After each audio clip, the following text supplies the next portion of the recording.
I'd like to welcome everybody to our October 26th. This is a special meeting since we changed the time to 4 o'clock. If we could all stand for the Pledge of Allegiance, please. I pledge allegiance to the flag of the United States of America and to the republic for which it stands, one nation, under God, indivisible, with liberty and justice for all. Hope everybody's doing well today, and I believe we have Miss Nash Cox to do the blessing. How are you doing, Nash? I'm well, thank you. I'm Nash Cox, and I represent today the Frankfurt Interfaith Council. O God, who rules the universe, guide us in our deliberations today, that we may come together in common accord to develop a healthy, harmonious community where everyone, from children to seniors, may flourish.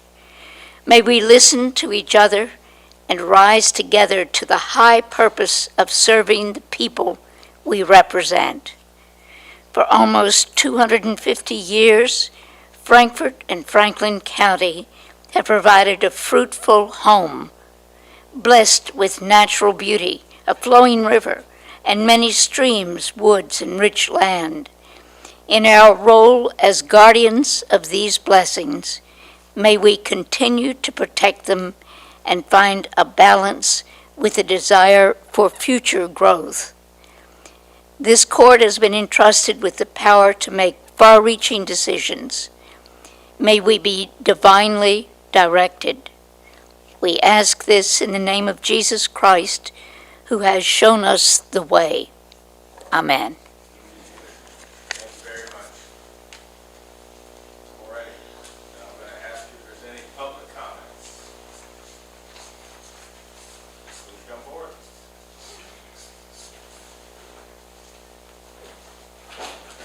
Please state your name. Hi, my name is Chris Schimmeler, 660 Mount Vernon Road, Frankfort, Kentucky. Yeah, I had forgotten there was public comment, but I came for the second reading of the Cardwell Lane issue and figured since I had an opportunity to stand up here and reiterate some of the written comments that I sent to you that I would. I think that it's very important that this court establish a new path for Franklin County in terms of how we develop. For too long, we have let developers decide, and they're based on motives that the developers need to have for their own profit, where they were going to develop. And the parcel that you see before you for the second reading is on the outskirts of the development, beyond the city limits, up against a historic farm, and adjacent to single-family neighborhoods. It's not the place where we want to put high-density apartments. It's not going to serve the current residents well, and it's not going to help the residents that already live there who already feel imperiled by the traffic on Cardwell Lane. So I implore this court to take a stand, to decide to develop in a way where we decide where we want those apartments, because we do need apartments in Franklin County, and then ask for developers and come fulfill our need where we have decided where we want them, instead of the other way around. Thank you very much. Thank you very much. Oh, that's pretty good timing. Anybody else? Public comments? Please come forward. Please state your name for the record. My name is Al Wink. I'm a resident of Augusta Subdivision, current president of Augusta POA, and we're here to express our opposition to the zone change. Specifically, we have several concerns in mind. The first thing, I did my own little survey. I drove down Cardwell Lane from the roundabout back up towards US 60 and went through each of the subdivisions on Cardwell Lane. All the homes that face Cardwell Lane have driveways on Cardwell Lane. And the total number of homes from the roundabout back up to 60 is less than what the original proposal was of 364 apartment complexes. That's gone up, our units, that's gone up to 400. So the total number of living dwellings on Cardwell is less than what this proposal is. So when you talk about high density, it changes the whole nature of what Cardwell Lane is, from basically a rural setting, small little state highway that has its issues when it comes to traffic and concerns, to an area that's no longer residential, but it's, oh, you live out there by that apartment complex rather than living on Cardwell Lane in one of the subdivisions that we have there. Traffic is a major issue on Cardwell Lane. I've lived in Franklin County since '72. I've been on the west side of town since '72. I've traveled Cardwell Lane. I've seen the growth of Cardwell Lane. I've seen the increased traffic. The roundabout has helped considerably in terms of traffic flow, but it's also increased the speed of people coming out of that roundabout heading north on Cardwell Lane. When you look at the entrances to the Heritage, Augusta, and this proposed development having, Gardner Mobile Home Court Road, we refer to it as the Rock Road. When you put those three entrances along with the roundabout, you're within 200 yards of each other. You've got cars that are traveling much faster than what they should be. If you're trying to make a left-hand turn, it's extremely dangerous. I sat at the Rock Road one morning. This was after rush hour, after all the kids were in school, the buses were gone. And I counted as cars came over the hill from Augusta, as cars came out of the roundabout, I had approximately 5 seconds to make a left-hand turn onto Cardwell Lane. I can't do that. I don't drive that fast. I'd be T-boned and I wouldn't be standing here. Cardwell Lane has its issues. Severe traffic problems would be increased by this proposal. In addition, as you go on the other side of the roundabout, I understand that the Chamberlain subdivision is in the process of being built on. Another 60 homes might flow into Cardwell Lane, increasing the problems that we have there. Excuse me. The one other concern that has just come to Frankfurt is the rock slide and the sewer capacities and the sewer concerns that we have. There was already a concern about not having enough sewer capacity for the 400 development. The sewer department came back and said, yeah, we might be able to go to 200, but you know.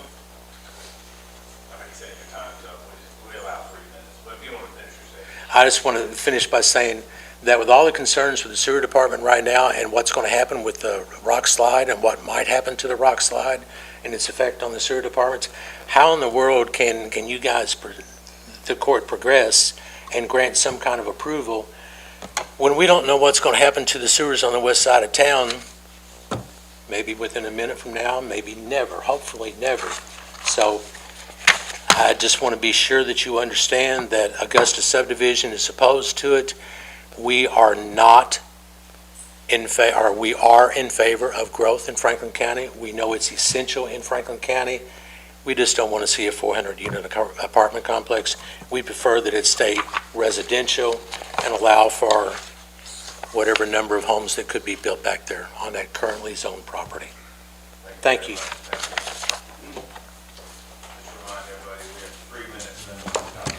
I'll be brief. My name is Herb Goff. I represent Willowcrest subdivision. And I think I sent each of the magistrates an email showing this development on a Google overview and how it just doesn't fit in. And just to go off what Al was saying, it's surrounded on two sides with single-family dwellings and then a farm and then the nursing home. It simply does not fit in there. This is not what fits. We're not opposed to development. We're not opposed to the single-family dwellings that it's been and currently is zoned for. We're opposed to having the 16 three-story buildings. During the hearings earlier with the zoning board, I asked the engineer what the current rate of what the current traffic count was on Cardwell Lane. He said it was 2,500 cars. That was conveniently left out of the traffic study. They're proposing to put an additional 2,700 cars on the road, over doubling what's there now. As Al said, it's already heavily traveled.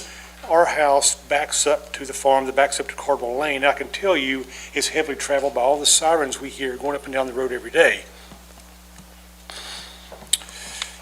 The developers, they say, I know that The owner is from Frankfurt. He went to Frankfurt County High School. He doesn't live here. He lives in Lexington. When the last nail is driven, he's going back to Lexington. He simply bought this to make a profit. I have no problem, we have no problem with him making a profit. But what we have a problem with is coming in and putting a disruptive production such as this in our backyards, and would it really be a not only an inconvenience, but be a detriment to the neighborhood. Thanks. Thank you very much.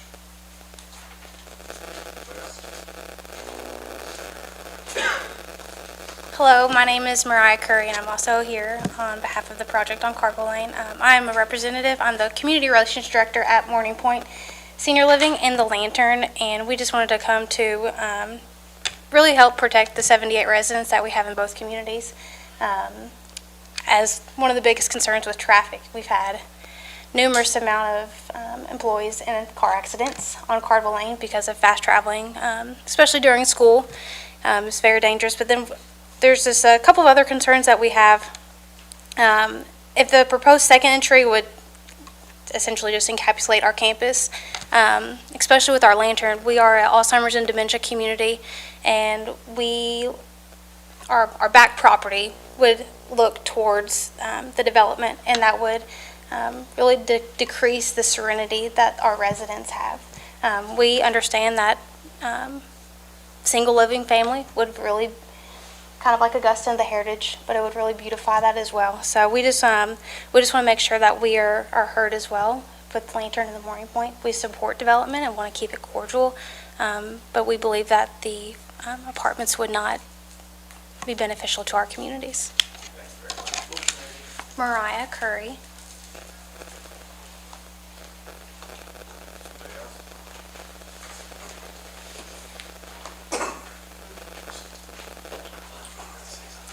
My name is Joseph Conway, and I'm here to speak about Section 12 and 13 today. One is the Duncan Road approval for the motel.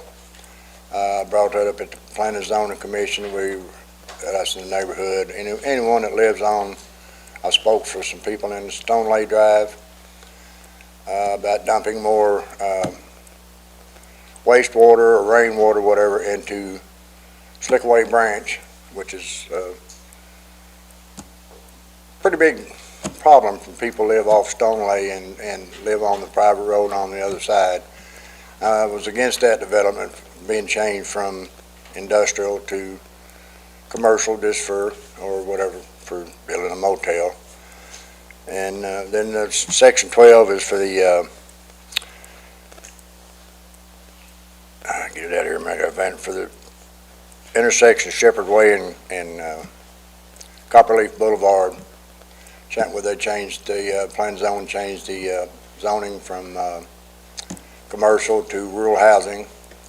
All of us, in the neighborhood, I spoke for them at the planning and zoning, and many of our neighbors over the Ralph Penn property being approved for apartments, and then they've approved this for a 4 or 5 story apartment for this intersection. And it's that same problem with runoff to Slickaway Branch in that area. And we're opposed to that. On the north side of 421 is pretty well completely residential to the Woodford County line. We have 2 commercial lots that face Leestown Road, have 2 filling stations. The remaining on the south side is industrial, and we have 3 schools. Between the Catholic Church, I can't think of the middle school, the schools there, and we have the Frank County, or the private school. So we have 3 schools in that one area, and we felt that to build this 4 or 5 story development was out of character for the neighborhood, and we've questioned the traffic, and we always hear there's never been a traffic study done. We seem to wait until the traffic studies are done after the development, and then we have the problem. But the neighbors of Governor's Place that I've talked to, and many of them, were all against this development, and we brought that up at the Planning and Zoning Commission also, and somehow it slipped through. We never got to the hearing on the second one. I was out of state at the time, but I respectfully request Fiscal Court to turn down these proposals. And I just had one other thing to bring up, and with any development from Duncan Road to 421, we need a moratorium on that until something can be done with this Slickaway Branch problem. Because the neighbor said it gets worse and worse, and I talked to a lady, her husband has health issues as I do. When the water gets up, they can't get out of their subdivision. I know it's a private road, but there's 7 houses back there, but probably the county's getting taxes off of probably $3 to $5 million worth of homes, and there's no access for them to get out. But the city did build up an access road that they told them they could use during a problem with the water over the road. The problem is it's locked, and no one knows how to unlock it. But it was basically just asked you all to request on the governor's place to please turn that down. Thank you. Thank you. Item number 9 tonight. All right, thank you. Any other comments? Yes, please. Brian Fitzgerald. I live on Old Station Road in Augusta. Here today about the Cardwell Lane project. I just want to speak in opposition to that and echo the comments you've heard from others on that project. I think they're all right on. I would like to add that for the court's consideration as you start to think about potential findings of fact to reject the zone change, there had been a lot made during the Planning Commission that the development would act as a buffer between the single-family homes and the commercial at Prevention Park. However, it just simply does not fit with the scale and character of the area, and in particular, when you look at that entire northern border of Prevention Park, that is all single-family homes. Prevention Park is one of the probably least intensive commercial areas we have in the county, and so to say that it needs a buffer is probably not warranted, and I'd encourage the court just to reject the zone change. Thank you.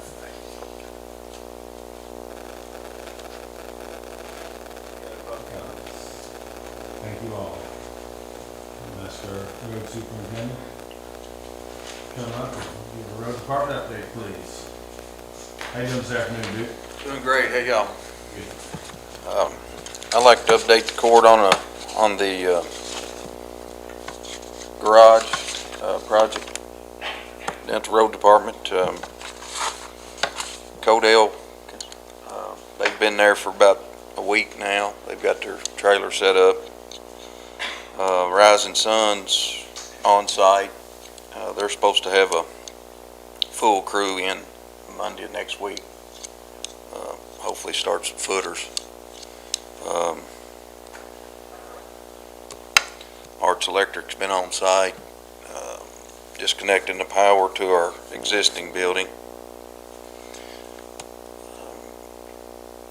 Things are moving kind of slow. We got a construction entrance in, and just waiting on a demo permit right now. So hopefully they'll be getting that in the next day or two. I just got a call before we came in here, and it'll be ready for pickup in the morning. Awesome. They can pick it up first thing in the morning. That's good news.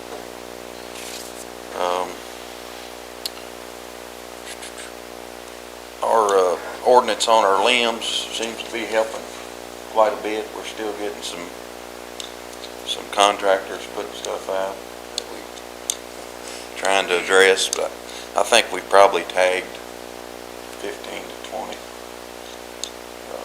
so far, but it's not overwhelming. So. And we got a crew right now working over in Bentwoods, working on some cross culverts. It's rusted out. Trying to get that fixed. So. That's about all I got, unless you guys got something for me. Squire Sebastian? Thank you, Judge. So, Superintendent, I would like to ask you about, when you say these have been tagged, Yes, ma'am. talk to us a little bit about what that means. When something has been tagged, that it sounds like the road department staff has witnessed or has Right. information that a contractor's been working somewhere in a yard, maybe walk us through Well, it's what all not that just the means. contractors, that, the piles have got to meet a certain Size. standard Right. size, yeah. So, and then we'll just tag them, and there's a box to check on there. Actually, what's wrong, it's too big, the diameter of the limbs are above 6 inches, or, stuff like that, so. And then they'll call in, the homeowners will call in, Amy will explain to them what the ordinance is. And so what happens at that point, is there any process for them to ask for reconsideration, or they just want to make sure we're all cognizant of what that means? Once Right. things are Well, they tagged, can- is yeah. that the final end of things, or? No, we'll go, if they get, if they'll meet that ordinance guidelines, then we'll go back out and take care of it. Okay, but if you have evidence that a contractor has placed things there, does that make a difference? It does, we're not in the business of cleaning up after contractors, so I think that's. we're trying to the stop case. that. Yes, sir. So, so just to go on record again, if a contractor places that Will there, not be picked up. it won't be picked up. Thank you, sir. Squire Wisman, then Judge, Squire Tracy. Judge, in making that ordinance change, we had a conversation that we were going to be communicative to any issues that we had, and that for at least the rest of this year, I thought the point was going to be accommodating, because we haven't rolled out any kind of public campaign to inform anyone. It's sort of as occurrences happen to inform people.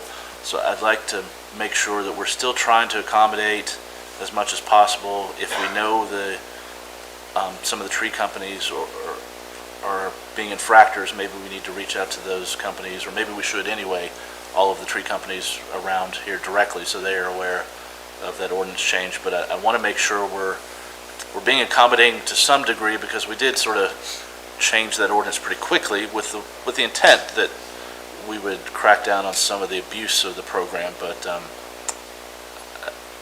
I suppose I'm wanting to ask maybe our road superintendent and our solid waste director to work to put out some more communication, I suppose, somehow, however you can manage that. Yeah. But I'd like to make sure we're not just putting a red tag on something and giving everyone a surprise, that we're still trying to be slow in this rollout of this change.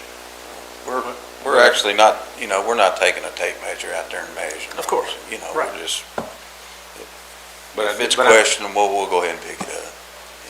That was an existing ordinance, so we just kind of are starting to enforce it. It's nothing new. And I think when they call down there, Amy states kind of how it works. So, even though she's letting them know when they go there, they're still in violation. So, it's not perfect. We've only been, a month or two since we've really been enforcing it. And I know it's helped a lot, it's been Right. able to get them back doing road department things. Glad of that. So, no, I agree, but we can always communicate better, so. I think there was mention that we had somewhat of a listing of sort of repeat customers, right? That I was hoping something would be proactively sent out to those folks. And it doesn't sound like maybe that's happened yet, so I'm just reiterating and asking, and I know this predates Duke being at the road department, so let's make sure we can do that, because limb seasons is here. Yep. So, Absolutely. Thank you. Squire Tracy? We had a great meeting the other morning with the road committee, and we really talked about tree limbs and pickup and so forth. Hey, Mike. And again, the ordinance has been revamped.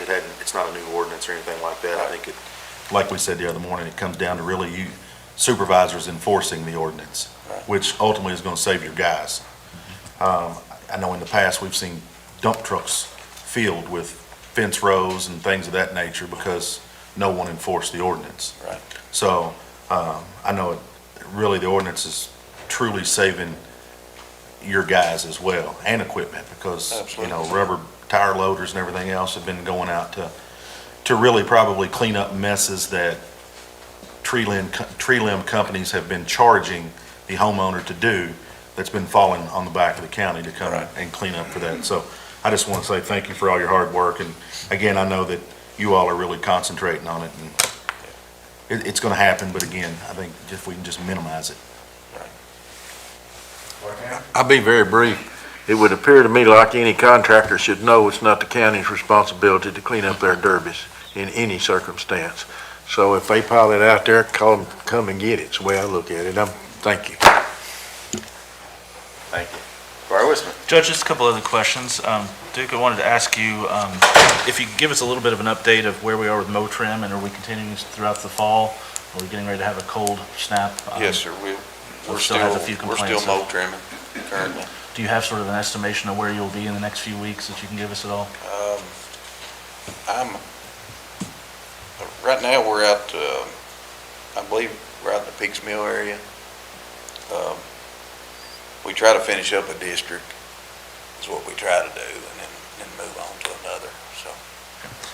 I'll come get with you about a few things lately, but I'm wondering, just winter weather next week on everyone's mind, dropping down into the 20s, if you can give us some thoughts on how we're set for that, specifically, I guess, with staffing Well, and we're trucks. currently putting spreaders on and a couple plows, just getting things, make sure everything's working. Because you never know what the weather's gonna do. They're talking about the 20s, I think, next Wednesday or something. It's a freezing rain chance. Yeah. Thank you. Squire Sebastian. Thank you, Judge. And I just wanted to say, Mr. County Road Supervisor, to thank the crews for all the work that they're doing out at Bent Woods. I know that they had reached out to 811 to mark and to flag some things, and that's been a little slow in the process getting that information in, because I'm assuming that 811's pretty busy. I hear about how Well, busy they yeah. are at times. And we got busy down at the Yes. lot. Yes. And so we had to recall. And So I just want to thank you on behalf of the constituents I serve, because I try to maintain really good contact with them, and they've been asking about all the flags they've seen when that's going to happen. So thank you very much. All righty. Duke, we appreciate everything y'all do. Thank you. Thank you. All right, before I forget some housekeeping, at 5 o'clock, we need to take a 10-minute recess because our county attorney has to go swear elected officials for the election. So we're going to have to take a recess at 5 o'clock. We had a few people who wanted to talk earlier, but because the room is overflowed, can we have public comment? Okay. Okay, go ahead. Please state your name, and you have 3 minutes, please. Yes, I'm Reena. I'm from Heritage on the Cardwell Lane.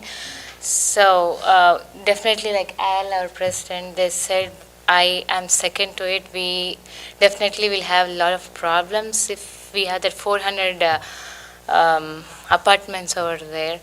Just because we have so many younger kids in our communities, Augustan here, and we have schools, we have in the morning, we have activities in the evening, and if the traffic is too much on the small road, I think you all know how much it's a Cardwell Lane. It's very, very narrow, and if we have to go to school on time, all younger kids or older kids there, it might be difficult to be on time, and in the evening it will be lots of hassle for us to go everything outside, and I feel it is not that much secure with the kids over there going here and there. So with all the comments what our friends say, definitely we might not encourage those many apartments, because as a single family we bought the houses there because we are secured for that reason. And if all of a sudden, we are established there almost 20 years now, and all of a sudden if it comes those many apartments, it's difficult families like us to move out, and we have to find some other place where we feel secured in terms of people, in terms of traffic and everything. So I hope all of the people here might consider what we are talking about. Thank you. Thank you very Thank much. you. And one more thing, there are people outside, they came to oppose this, but we don't want to say the same thing. So, but there are a few people waiting outside who wants to concern the same thing. Yeah. Thank you. Thank you. All right, we'll go to the judge's report next. October 14th, we had our first annual International Festival. We as a court should be very proud of that. I want to thank Express Credit Union and Community Trust Bank for They're sponsoring that. We had a great turnout. A lot of people. It's a little chilly, so we might change the date next year. But it was a great turnout, a lot of energy. We've had a lot of people contact us who want to be involved next year. So that was at Lakeview Park. We also had Taka, who was visiting from her sister city in Shimamoto with us, so he got up and spoke, and he was, oh, Mike, I'm telling you, Mike, and I forgot my mic. Thank you. And, but Taka was there, he got up to speak, he, had some food from his homeland, and it was a great thing. A lot of people participated and performed, and I want to thank Mitzi Jevedin for putting that on. It was a lot of work with her and her committee. Duke kind of talked to us about the road department. We did do a groundbreaking on October 17th. Oh, there's some pictures from the, wow, there's trick-or-treat night. We're not, I guess I could. So that's from the festival there. KSU drum band was there. It was a great event. Road department, October 17th, we did a, groundbreaking. All the magistrates were there, so I appreciate everybody showing up, but that's a big thing, because they've been working out of a facility that was built in 1958. So I'm very proud of this court that we're finally not kicking that can down the road anymore, and we're getting ready to build a state-of-the-art facility for our road department. So that is very exciting. Squire Wisman and Allie and myself went to Benson Valley landfill. They have a really cool thing. Usually with landfills, all we hear is the negative things. But they're actually, our MERSCO just did a $50 million expansion, and they're actually capturing the gases out of the landfill, and they'll be turned into automotive gases. So that's an amazing thing right here on 151 there. So we are very proud of that project. Judge, can I add to that real quickly? Yeah, please do. That, I want everyone to sort of understand, you've all drove by that landfill all of our lives, and there's always the huge flame in the air, just off-putting CO2 gas fumes and smell into the neighborhood. I want everybody to understand that this new reclamation facility, 100% of that, there's no longer a flame. All of that gas that's put off and been burning for years is now being sequestered, being cleaned, and simultaneously being put into the Atmos Energy primary artery line, which goes directly into feeding all the homes in the community. So I think that's a huge step, and we're one of like 120 of these projects that they're doing all across the nation. So I thought it was pretty impressive. Yeah. The investment that they've made and what that's going to do. We've heard for many years people complaining about the smell and some of the things from the dump that's primarily from that gas. So hopefully that's another thing checked off that's going to make things better. Perfect, thank you. Next one is, I think most of the people are aware of the hotel announcement down at Capitol Plaza Hotel. It was a great turnout. The governor was there with the investors. It's all kind of hinging on if they get a tax credit of some type, but they're pretty confident they're going to get things worked out. But there was a lot of energy in the room, and we all know the Capitol Plaza Hotel. That's been a staple in our community for a long time. So they're looking to really nation, and we're going to try to capture people primarily in tourism that are traveling through Frankfort, and to get them to stay here and eat in our restaurants and shop in our stores. And it's a great thing. And several of the court was there, even though we didn't make it into the photo. Yeah. Actually, most of the court was there, actually. I think about everybody was there. Yeah. Yes, thank you. Next one, I want to commend Squire Tracy, who is on this board and then also on Thornhill Education. We had a first annual Golfing for Literacy. That's a great, we're actually the pilot program for North America, which is really cool for the NCFL. So the Fiscal Court is sponsoring with NCFL in our two school systems, so we should all be very proud. Dr. Felicia Smith, who lives here in the community, who's the director for National, was actually at a conference talking about what we're doing here in Franklin County. So it's kind of interesting. When we're in meetings, we say, what's everybody else doing? They said, you're everybody else. So it's kind of cool that we are kind of in the front of that program that will hopefully help families in this community for generations. Also, we had a trunk or treat and movie night at another event at the Lakeview Park. That was amazing. Had a great turnout. I want to thank Traditional Bank for being 5th year in a row sponsor. Also the Sheriff's Department for sponsoring the ice cream. That's always a big hit. Fire Department was there handing candy out. Almost all the magistrates were there also. It's just good community events, and can't thank you all enough for being involved and caring about families in this community. So, sometimes we get carried away, I think, with bourbon and booze and all that stuff, but we try to make it a point to do events at Lakeview Park that families can come to and enjoy. And Hotel Transylvania was the movie that night.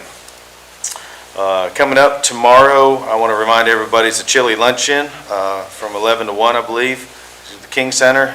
It's actually Rotary, Optimist Club, and Kiwanis are all doing them together. So urge everybody to go out. I think it's $7 a piece. They're taking orders in advance too, but it's a great event. Tonight is the 63rd Annual Farm City Banquet at KSU Research Farm. So depending on how we do tonight, we'll be attending or not. But we have a couple tables there, so happy to support them. And then also, we have the 3rd Annual Friendsgiving coming up at Thornhill on November 9th. That is an amazing event to support ROSM. Squire Sebastian, you want to speak on that for a minute? Because I know you're a representative on ROSM. Yes, thank you, Judge. This will be the 3rd year that Thornhill is actually doing this event. And what we do is we work with local establishments who provide food, and they will make donations. And then individuals will come in and they will make some donations to go around and do sampling of the food. And there'll be a variety of activities going on while we're there. And so it's fantastic to see how that event has grown every year. So it's a really nice touchstone. They also have an opportunity to donate canned goods as part of that event. And then the canned goods are split between the Capital City Activity Center and the Emergency Food Pantry. So it benefits everyone and will feed your soul if you're a part of this event. So I highly encourage everyone to be part of it because it's a really great thing. They always have plenty of food. And there's a lot of food. A lot of food. Judge, may I say one other thing that's not related to Friendsgiving? Yep. About all the great things that we had at Lakeview Park this weekend? Please do. We actually had 3 events at Lakeview Park. So starting on Thursday, the Conservation District picked up scrap metal, and so it is wonderful to see how much is being diverted from our landfill and brought out there, and semi-trailers were loaded full of scrap metal. So that went on for 3 days. That was Thursday, Friday, and Saturday. So that's an excellent opportunity for you, and we do that in the spring and the fall. And then on Friday, we had the Golfing for Literacy, so that was another activity, and then we had movie night on Saturday. So that demonstrates to folks the multi-purpose and the multi-use of our facilities here in our county. So I really want to thank everybody who took advantage of all of those opportunities because it was a great thing. Perfect. Thank you, Squire. May I respectfully add that the Joint Task Force on Invasive also hosted the Red River Valley Day on Saturday at the center. Thank you very much. Responders Give Back Picnic at Juniper Hills from 11:30 to 1 o'clock, and it's hosted by our very own Chamber of Commerce. So, sorry, that was a little long, but that just shows we have a lot of good things going on in this community, so we should all be proud. Alrighty, let's dive in, and is there any questions on the minutes from our October 11th meeting?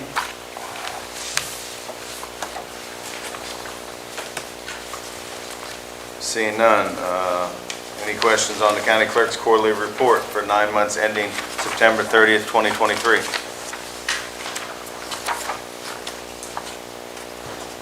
Alrighty, seeing none, I believe we have our jailers here, our acting jailer and maintenance director, Ron and Matt. Would y'all like to come forward, or just one, or I think Matt's gonna do the deal. So this was on our agenda, I believe either 1 or 2 meetings ago. There's a lot of questions as far as what was going on with it, so in 5 minutes or less, Matt is gonna explain where we are. Okay, so I reached out to a couple other companies to try to get the HMC quote bid out. One of the companies said the quote was too big for them to handle. They did not have efficient enough staff to handle this. HMC, I reached out to them, had them rebid the quote. They actually said there was not enough hours in the current quote that we had to service the new equipment in the jail. So they rebid it as we have this quote. And the third company said they would rather not work with the county government. So HMC obviously is the one that I picked to go with, because I could not get another quote in time. And the jail obviously has to have its winter maintenance done. The dorm, as we all know, it's gonna get cold next week. So HMC agreed that they're gonna, if we approve this contract, they're gonna take the winter hours that were scheduled for the dorm. They're gonna winterize the dorm, everything. They gotta put in a couple of valves that the dorm currently does not have. The dorm is not capable of being winterized at this point, unless there's some valves and stuff added into the water lines where they can be blown out, drained and stuff. The new quote's a little more expensive. We added several more hours to do this project. Yes, ma'am. May I ask, Go ahead, Judge, may I Squire. ask a question? You're fine. So, you know, I guess I struggle with, we had an energy company that we'd contracted with to come in and take a look at all of these things. And yet they missed some very vital things where individuals are being held with the water and having to put in new valves. I struggle with that, as they even brought valve sizes back to us, and we spent one fiscal court meeting talking about water valve sizes and how many we were going to add. So my fellow court members from the last court, do you recall that, or am I? And I struggle with how we worked with a company, and they clearly, and I'll say this, they clearly missed the mark. And we are going back now, under a new administration, paying for something that we think, all the services that we were already supposed to be getting. So how do we reconcile that, and how do we have that other company come back in and speak to us in that matter? Because I should not be the only aggrieved party here. I think Oh, you're absolutely right. 52,000 people should be pretty aggrieved about that. So Matt, you all have met with the energy company, correct? Yes, we have. And they met with what committee? Refresh my memory. It is the ESG. Okay. Judge, can I speak to our last committee, and I'm hoping maybe Matt can fill us in a little bit. We brought up that exact instance and a number of concerns about valves failing in areas, and Matt and the jail do not have schematics of what valves were put in. They were supposed to provide those to you following that provide meeting. You were going to go back, evaluate where we thought we missed the mark on some things, where maybe there were other places that need to be added, the dormitory. There was some discrepancy from what they said, that the dormitory was left off of any improvements except for lighting at the decision of the court or the jailer or whoever at the point in time. I'm not quite sure. So where we left it at the last committee meeting, and we need to sort of figure out how we can start bringing committee reports, I think, back to the full fiscal court, right? Because we never seem to get information as a whole body of what's happening in all of our committees. But where we left it, I think, with that was and that's been about 2 weeks ago, they were going to provide you everything again, new diagram schematics, architectural plans, I mean, everything that we seem to not have at the jail, that were provided from the consultants, but we didn't seem to have, or they were not in Matt's hands. So have all those things been provided? Have you been able to look at those? And ESG was actually very helpful as far as the training on all the HVAC equipment. They provided all the electronic schematics that they have, all the old plans they had scanned, laid out real nicely. The valves that they did put in, they give me a schematic. I can literally tell you right off the top of my head where every valve was if you ask me where you need to replace.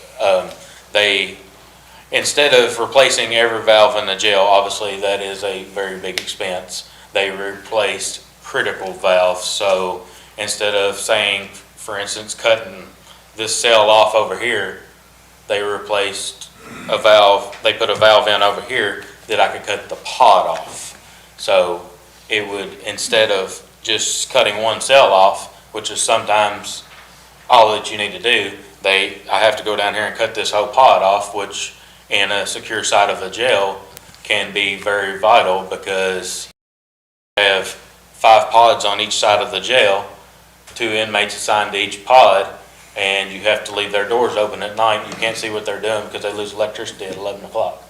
So that is a instance that I'm going to start working on myself. I have the tools to do it now, I'm going to start replacing the valves in the jail that were not addressed, so this issue doesn't happen again. Squire Tracy? Well, it's unfortunate you have to go back. It's unfortunate you have to go back and I guess bring it up, because ultimately, the last court approved additional valves to be added. So you had the initial, this is what you need, and then a comeback of, hey, we need to add 17, 20, whatever it was more. And it doesn't sound like that they got that either. When it comes to your dorm outside, unfortunately, that was scaled back due to the fact that we were told the maintenance director at that time was going to take care of it. Unfortunately, I guess that day never came. But anyway, that's water under the bridge. And I'm not sure how many work orders you've performed up there, but I'll just say thank you for doing it all. And thank you for learning the system. It's my understanding during the last committee meeting that the initial passcode that was given was never reset like it was supposed to have been, and it just went on and it wasn't used properly or so forth. But again, that's just water under the bridge. And just thank you for all your hard work up there. Yes, sir. But also,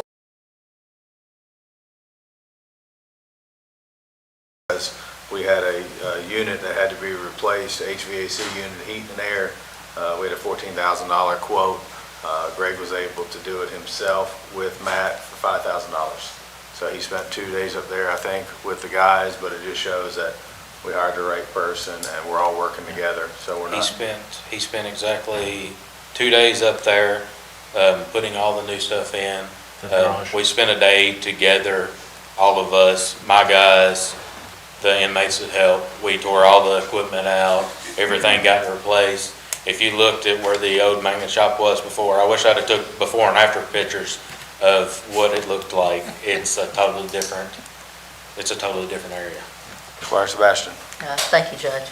So I do want to ask a question in regard to, and I ask a lot of questions, and I think that's why we're here again looking at it.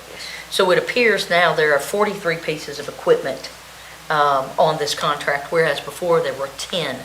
I don't even know if those 10 were rotated off because there were 10 we don't even have anymore, quite possibly.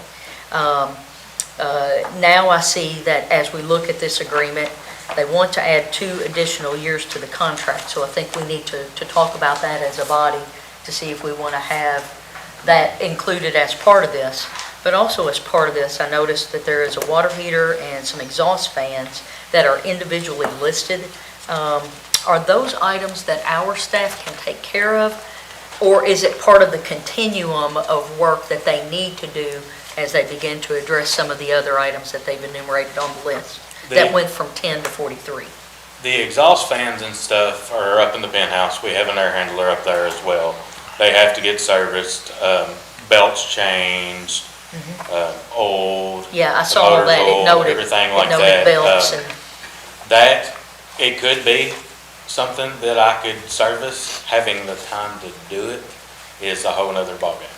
I understand, and the reason I'm asking the question, if we went from a smaller scale number of items, we went to a larger scale. We went from about 10 items, and now we're at 43 pieces of intensive use equipment. Are there other things that need to be part of this because it's opened up? Do we need to put other things on here, or once we lock in with these 43, it's these 43?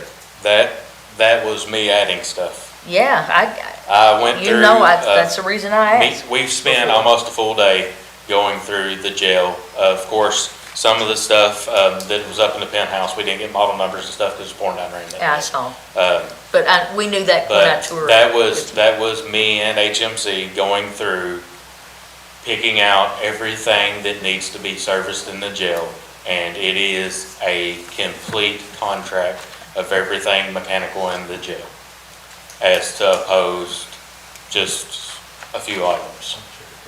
All pumps, issues, Yes. anything like that is covered now. All right, thank you.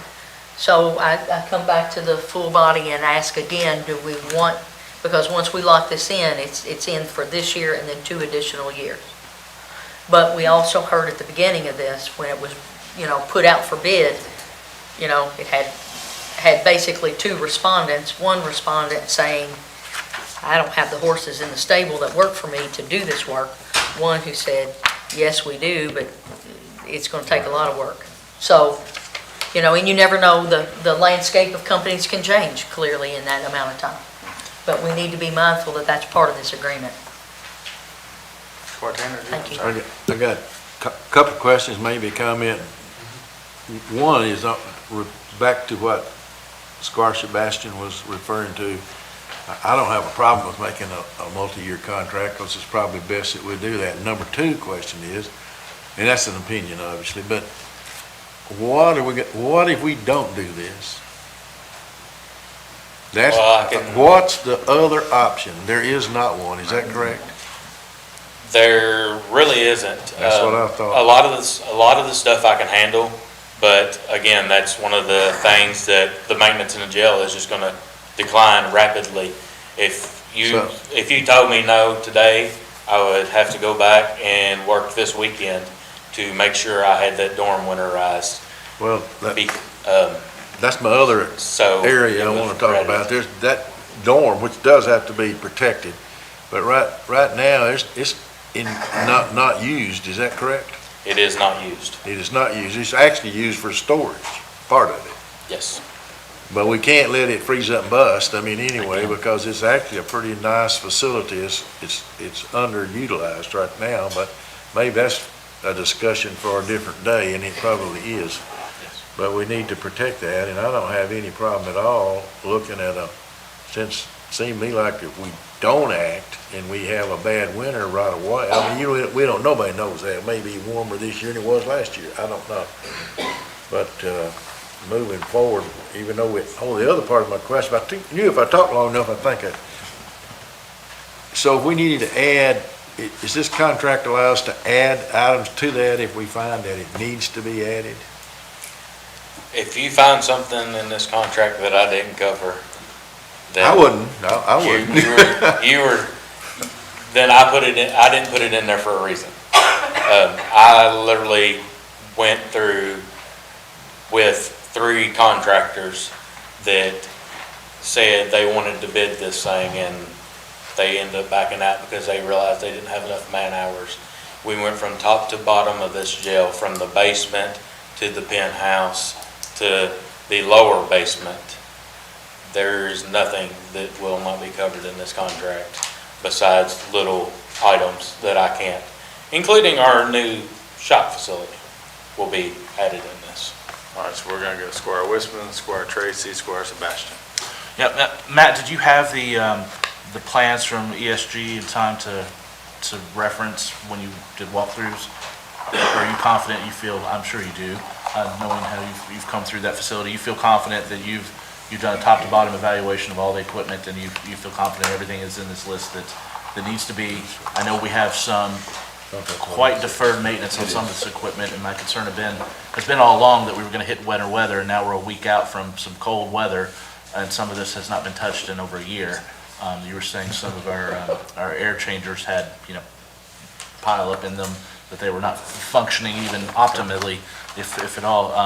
I'm sure you feel confident. I think we need to move forward with this contract. I think, Matt, that he put so much time into this. We didn't even have model numbers or even the correct equipment that was still there previously, right? We have a 30-day out to change this at any point in time. I kind of am of the opinion that by spring, we're going to, at least hopefully the Energy and the Jail Committee both, I get to sit on both of those, are going to kind of critically evaluate all of our systems. We've asked ESG for some additional feedback on some things, like adding some filtration systems, identifying some issues with valves and other equipment that's outdated, being able to dissect the jail water lines so that you can shut small areas off and not have to shut off the whole jail. A number of things that we're going to come back and revisit this. I think this is just a matter of getting what we need to do before the winter weather gets here at the immediate point. So do you have any concerns about anything? I guess that's a general question. Absolutely not. As far as like you was talking about the jail water lines and stuff, that's something we're going to discuss very thoroughly in the jail committee meeting, because that's a whole nother issue that we don't even need to bring forward to the court right now. Squire Tracy. Thank you again for all your work. Unfortunately, I think we're here because due to the lack of maintenance. Yes. So, I mean, this seems like you've got it covered, so I appreciate all your hard work. Yes, sir. Squire Sebastian. And I just wanted to make one final point at the beginning of the contract, my comments on the contract. We have 43 pieces of equipment here. That really breaks down to about $100 a piece of equipment each quarter. We couldn't get a better, I think, rate on some of this. And it talks about in the agreement, if the company, during its initial walkthrough, if it thought that the equipment was unmaintainable, basically not even worth maintaining, it would notify us of that. So I think, you know, we've done ourselves a service here by having a new maintenance director in place that's gone through it with the vendor, and they have basically confirmed that everything in there is worth taking care of, and we need to start immediately. So I can't begin to appreciate all the work you've done, and you know, I crawled back in a little cubby hole when I was up there that Matt couldn't even get into because they were, you know, I'm small enough to get back in there, and there are water valves in there, and they are rusted. I would have hated to have hit them with a hammer. They'd just splintered and broken. So I remain aggrieved by this entire process. And I believe Thank you. HMC has worked with us for 7-8 years or so. HMC's been at the jail Reputable for, company. I think, around 15 years. Yeah, okay, that long, we're good. All righty. Matt, thank you. Ron, thank you for everything you're doing out there. All righty, we're going to go ahead and take a 10-minute break so our attorney can go next door and swear some people in. Be back at 5:10, please.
here we go, here we go.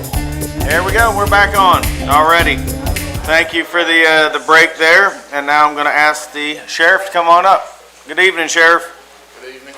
How are you doing today? Great. How about you? No, better that you're here. Now, better that you're here, buddy.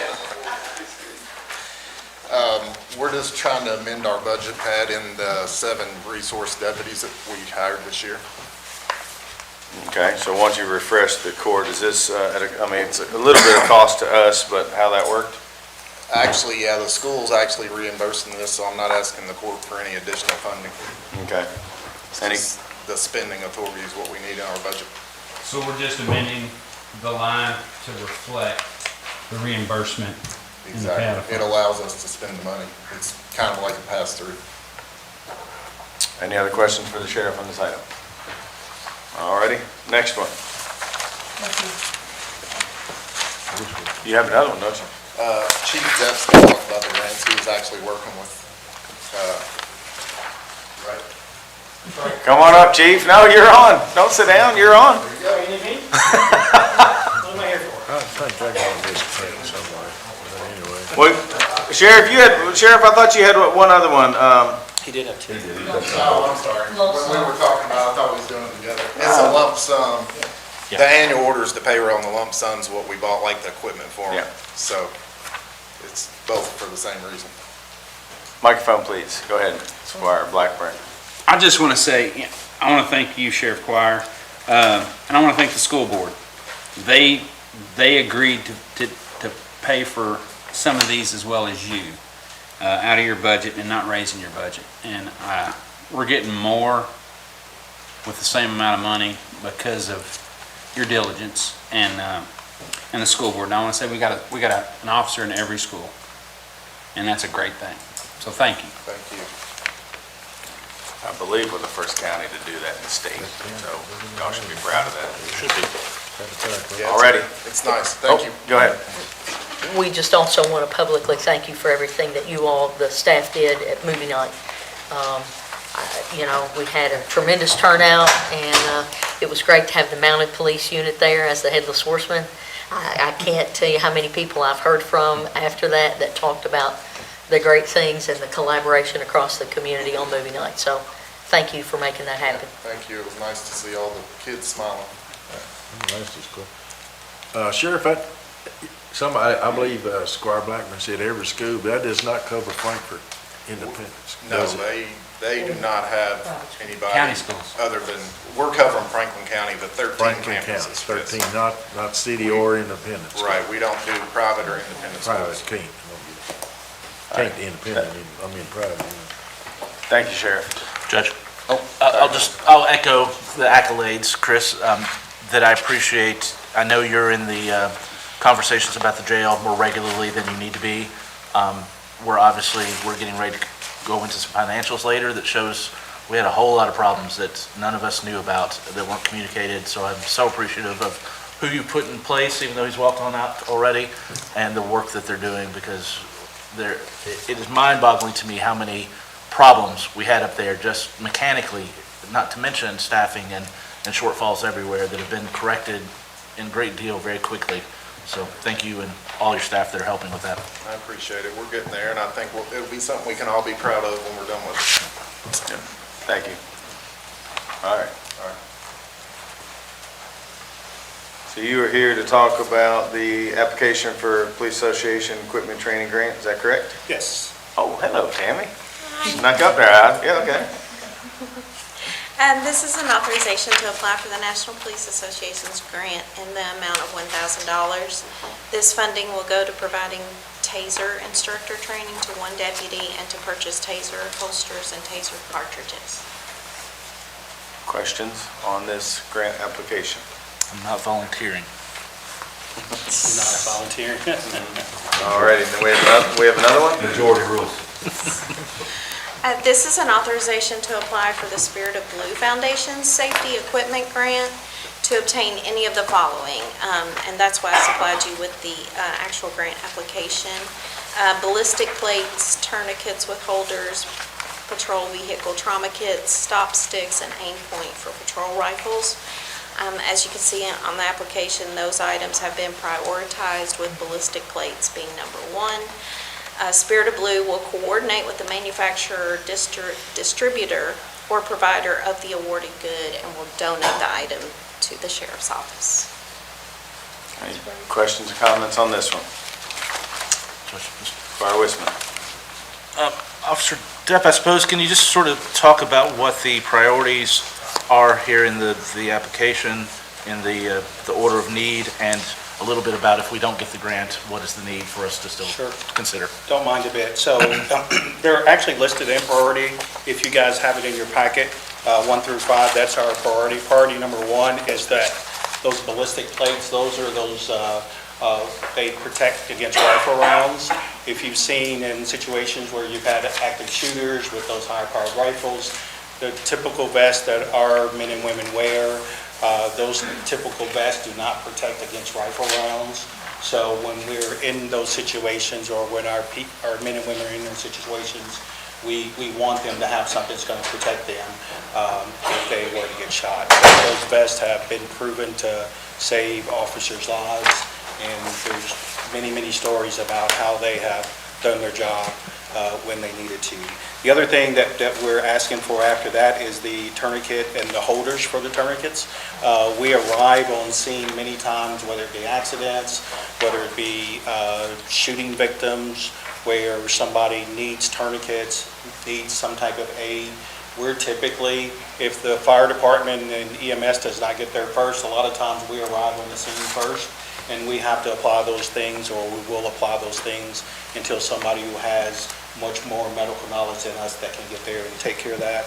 Our third thing that we have are trauma kits, and we're thinking in terms of how do we protect our citizens or the people that we come in contact with. 2 and 3 are for those folks. Trauma kits are kits where we will have medical equipment, other pieces of equipment in there where we can help until either EMS or fire or somebody that has that medical knowledge to get there in order to give them the treatment. The fourth thing is our stop sticks. We get into a lot of pursuits from time to time, and stop sticks are something that you can stand on the side of the road, you throw them out there, and of course it flattens out the tires of the suspect that might be driving the vehicle. And then the last thing are optics for our rifles. And what the optics for our rifles are it's a sight that it's used. Sometimes they may have red dots on them, or something that kind of helps us be more precise if we need it, if we're in certain conditions. Those optics help us in order to see our target a whole lot better. So that's the priority. If you add that up, it's about $50,000 worth of equipment. To answer your second question about if we are not able to get it through the grant, then our hope is that the sheriff will have enough funds in his budget in order to buy some of these things, so we can make sure that, one, we're protecting ourselves, and then second, that we're protecting the folks that we have sworn to protect. Thank you very much. Squire Blackburn. Yeah, I want to add, you were talking about the tourniquets and trauma kits. Yes, sir. I just had a training this past week at school, and I know that you all work very closely with the schools, with the SROs, and I know that our school, we have a trauma kit at each teacher desk, and I stuck it up there yesterday and hung it on the wall with a tourniquet and stop bleed measures are at every classroom, and I think that's a district goal to have for every classroom in the Franklin County school system. Yes. So that'll be a big help, I think, as well. Thank you. Thank you very much. And if I could, Judge, just high praise and appreciation for Tammy. Tammy's been really working with us very hard with grant stuff, and I just want to publicly say to you all and to say to her that we really appreciate what she's trying to do to get us some extra things for the sheriff's office. Thank you very much. Yes, sir. Thank you. All righty. Next one is Robert here.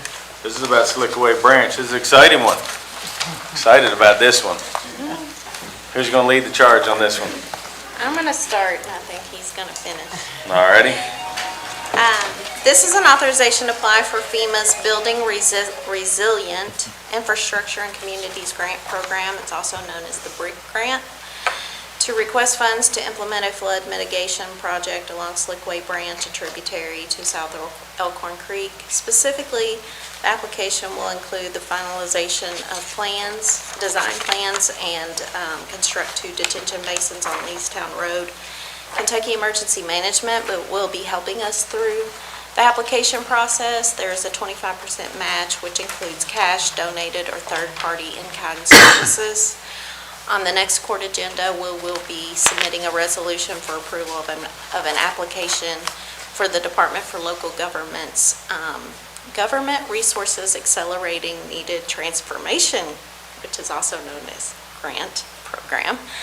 I don't know why they have such long names, but which, if approved, will help in part or cover all of the match costs. The period of performance of this grant is 36 months from the date of award, and the application process has already opened, and final applications are not due until February of next year. Perfect, thank you. So I think just before Robert comes up, so this court was, I'm going to say smart enough that we're trying to be proactive, with the Duncan Road and all those other things. We know there's going to be congestion. There's another property for sale out there, the Hay Farm.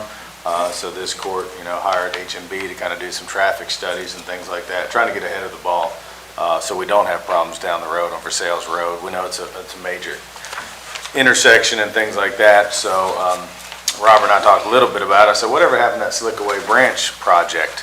And as you can look back here, some of this stuff was 2013.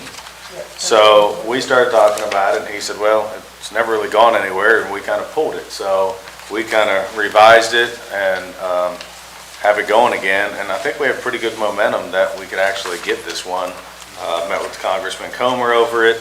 We're trying to get some support from Washington, D.C., because we know it's a major issue. Even the gentleman here talked about the problems of Slickaway Branch. It seems like everything we talk about on the east side of town come down to Slickaway Branch. It seems like everything on here. So, Robert, you want to speak for a minute on that? Sure. So I would like to begin by saying this project began under the Barton administration in the early 2000s. And so her and the court began with an initial assessment, if you will, that was performed by DLZ, a local engineering firm at the time. Then we fast forward to 2013, in which we actually had the county engineer do some preliminary designs, preliminary assessments. Then we partnered with the Kentucky Transportation Cabinet. They did some further design and assessments, in which we came to a final report, which included the designs that you see in your packet, coordination with relocation of utilities, total cost estimates, and the like. That was then placed on the 6-year highway plan. Unfortunately, it did not rank high enough through the various cycles that it's been through, because in transportation dollars, it was a small project. So when Tammy brought this to my attention, I thought, this is fantastic. This is exactly what we've been looking for. We are currently revising the numbers to today's dollars from 2013, 2014. The design basically is going to remain the same. As long as we still have that cooperation with the property owner, the easement should be easy to acquire. And this would be exciting if we get it put in. We have engineering documentation that shows it'll lower the water value, the water levels downstream. So it's a win-win, and we can say thank you to Judge Barton for at least the vision to get this going, and we really need it now. So any support on this would be greatly appreciated. Warren Blackburn. I just want to say, I worked really hard towards this end as well, and I know when Joe Gravis was state rep, he worked very hard and got a lot of meetings put together, and we had the state engineers, we had our local engineers. Robert has spent countless hours on this. We actually had 4 or 5 different scenarios of ways of fixing it. It actually was approved by the state, but they never approved the funding. So, yeah, and I've asked a lot of questions about that, but it didn't get very far. So I'm very thankful, and I think the people that all live in that area, we didn't have the Department of Transportation on board. Correct. And I just want to be on record as saying that when you have 300 households that have no access to a fire truck, an ambulance, or a police car, it is a transportation issue. And I know Robert's going to see this through, and I'm thankful we've got a grant writer that's going to take care of things. So I'm very appreciative, and the constituents in my district are very appreciative. So thank you. These basins will be sized, not measured in gallons, but by acre feet, just to kind of let you know. This is a very large-scale project. Judge, thank you. You know, I've tried to wrap my head around this in the 2 days I've had it, a little bit more, because this is the first I've seen it. I'm just wondering if you could speak a little bit to the changes in the area. We've had some developments. The Elkhorn had the dam removed out of it.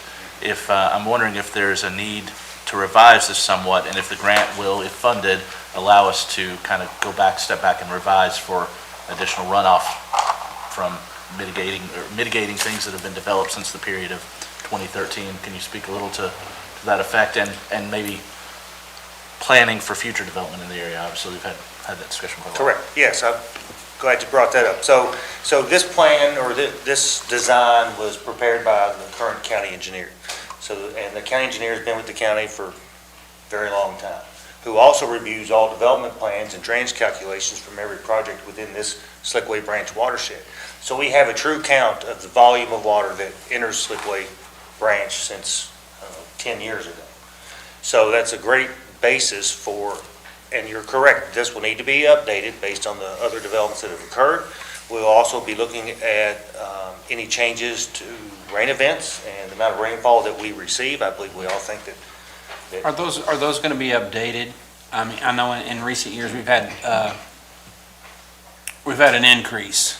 yes. We can't have 100-year rain every 3 years, but it seems to be happening. So I think those need to be updated. Yes, and so, once again, that's what resulted in the 25% increase in stormwater capacity for anything in the Slickway Branch watershed. So while the numbers have not been updated yet, we are going to inflate that to make sure that we capture the increase that we know is occurring, but just the documents have not been passed down to the local level yet. So, these are preliminary designs, even though there's a lot of engineering that went into it. So yes, these will be refined, numbers will be recalculated. I don't think that the structures themselves will change very much, but we'll just, we'll have to get it to the T right now in order to secure the funding, make sure all our numbers are correct, because Division of Water will be reviewing this in emergency management as well. So we'll make sure everything's correct. There'll be a lot of eyes on it. Robert, do we have any other plans similar to this? To my knowledge, as a county, we don't have anything really talking about wastewater beyond individual parcel development plans and Slickway. That's the only ones that have been studied. Do we have anything else to your knowledge? Not formally. Much like this project, this Slickway Branch, it's important that stormwater runoff issues are looked at from a watershed viewpoint, okay? It's not just a Walmart that makes a creek flood. It's everything within the watershed. It might be an 8-mile watershed. And that's what this study did. It looked at the watershed itself. It actually comes even from Woodford County and reaches into Franklin.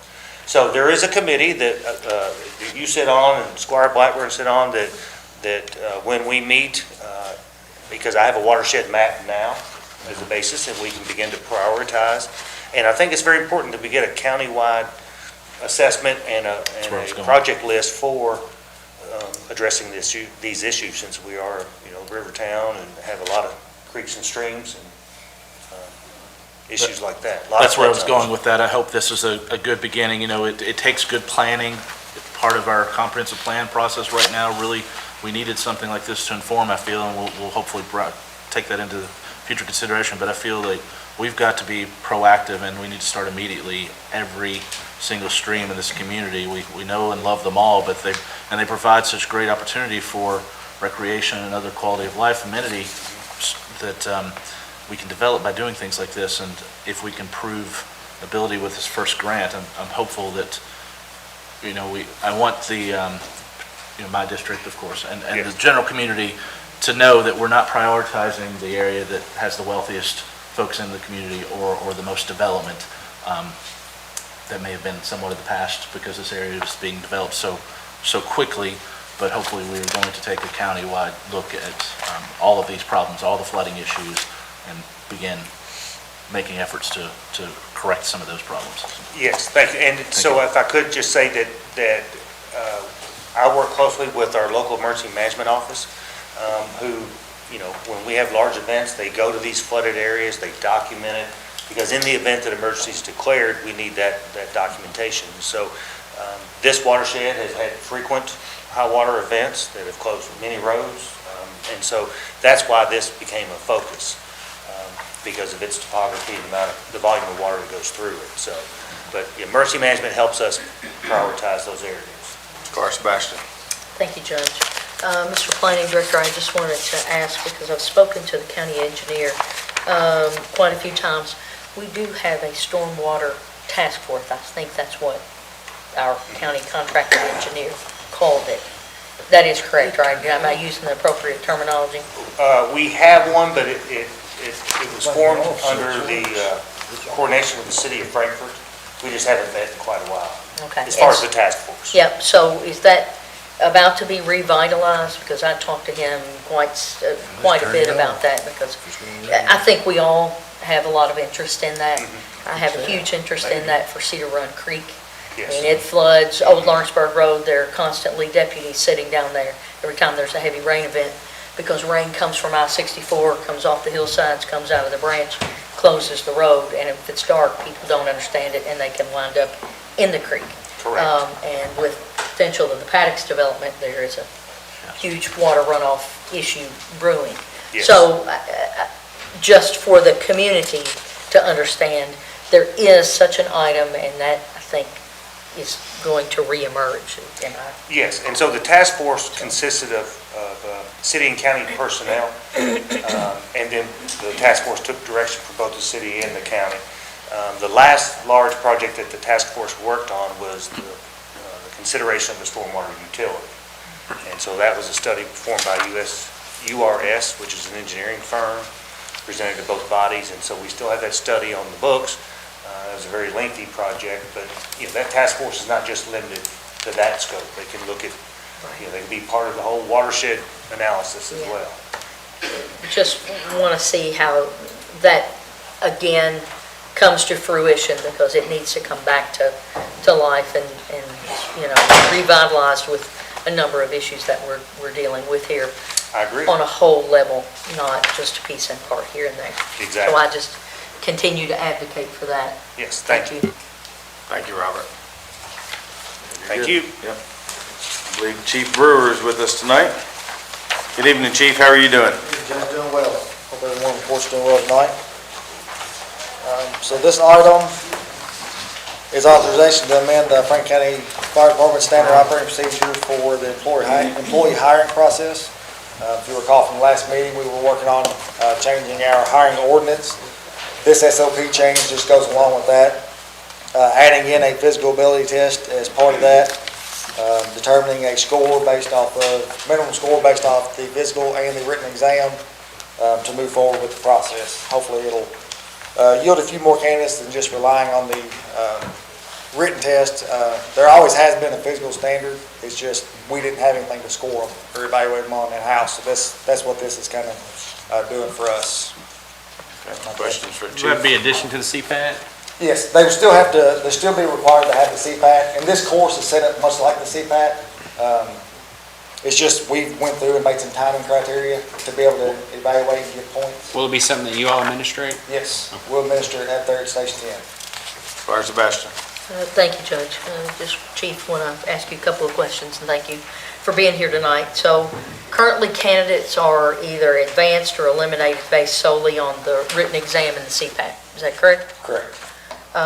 So to advance, I guess, as a firefighter candidate, was there ever a physical fitness component included in the hiring and the scoring? There was. Before the CPAT was a requirement. So why? So when the CPAT came along, it was kind of, felt like it was a double standard. Or not double standard, but as far as doubling up on the physical exam portion because of the CPAT. However, as time has went on, we felt like it's time to bring it back in just to give us something to evaluate that candidate on their physical ability and not solely on the written test. I think we can all validate that we have people that May not always perform the best on the written exam, so being able to balance that out would go a long way. So has the department, I guess, considered a Citizens Fire Academy? I know surrounding communities have them, and it would seem like it would be a path for maybe an inside view of what the department is, what's required for its operation. You know, Lexington has it, Georgetown has it, Radcliffe has it, Independence has it, Frankfurt has one. Right. So I just wasn't, just trying to think about, as we've talked, about how we engage individuals to bring them into the fold of wanting to be part of Franklin County and the fire service. What ideas are out there that we can latch on to use? Yes, we are considering that. We are hopefully going to launch something in the spring. We actually talked about doing also a youth fire academy to be able to maybe target in the spring some of the high school kids to see if they might have some interest in the fire service. That is something that's on the radar that we are working on. Thank you. Squire Whisper. Judge, first, sort of some of the changes that are proposed to us. I'm always looking at things, particularly around hiring processes and where someone can punch a hole or where we can unfairly or even unconsciously or subconsciously discriminate somehow. And I'm wanting, well, one, acronyms are generally not the best to use, so CPAT, I would like those things defined, examination. But I'm wondering, Chief, if we can add a bit of a descriptive to what the physical agility course testing is going to be. I mean, equipment carry, we've got a 50-pound weight vest, but we don't have defined what equipment, what is going to be sort of the elements of that. I'd like that to be defined in this amendment more so we have a very clear objective for any possible hires in the future, that they kind of know, and so we know through the hiring process exactly what the expectations are going to be and how it's going to be graded, right? I don't see that in the adjustments just yet that I would like to see before we vote on that, or maybe you have that already, that's probably not. We do have it, we can send that as follow-up. I mean, the equipment carry, of course, the hose drag is just a fire hose drag, obviously. The victim rescue, we had a mannequin as a victim that they would just drag a certain distance. The equipment carry, we have 2 saws, but I mean, we can lay that course out, we just didn't have a great way to illustrate it on paper to be able to attach to this. But we do have a layout that we have established for this course. I'd like somehow to reference that as our standard, like, a victim drag. Is that a 80-pound child mannequin or a 250-pound adult male mannequin? Is the hose drag a 300-foot hose or 50 feet? What's the weight? I want to sort of define what parameters are so that we're fair and consistent, and there's no ability for you, Chief, to perform a test right now, and 10 years later it's sort of morphed and changed, that we keep some of those definitions fair and consistent, is where my head's going anyway. Okay. I would just be cautious not to hamstring us too tough, because what if they change their mind and they want to switch the test 6 months from now, or a new type of dummy comes out and it's better? I mean, I personally don't want to micromanage the fire department, so for me, I think as long as, now obviously if the weight changes, that might be a thing. Right, and the scoring, like if we were making changes to the course, we would have to go back through and reevaluate the scoring, because we've done this based on the course we have set up with the personnel. We've actually had most of our department members go through the course, different age ranges, different levels, and we had as many people as possible to develop the scoring criteria to know where we needed to evaluate people at. Squire Tanner. I'm going where you were, Judge, a little bit. These revisions, if we don't do anything, it's not anything. In other words, there's not a physical agility test now, so this puts one in.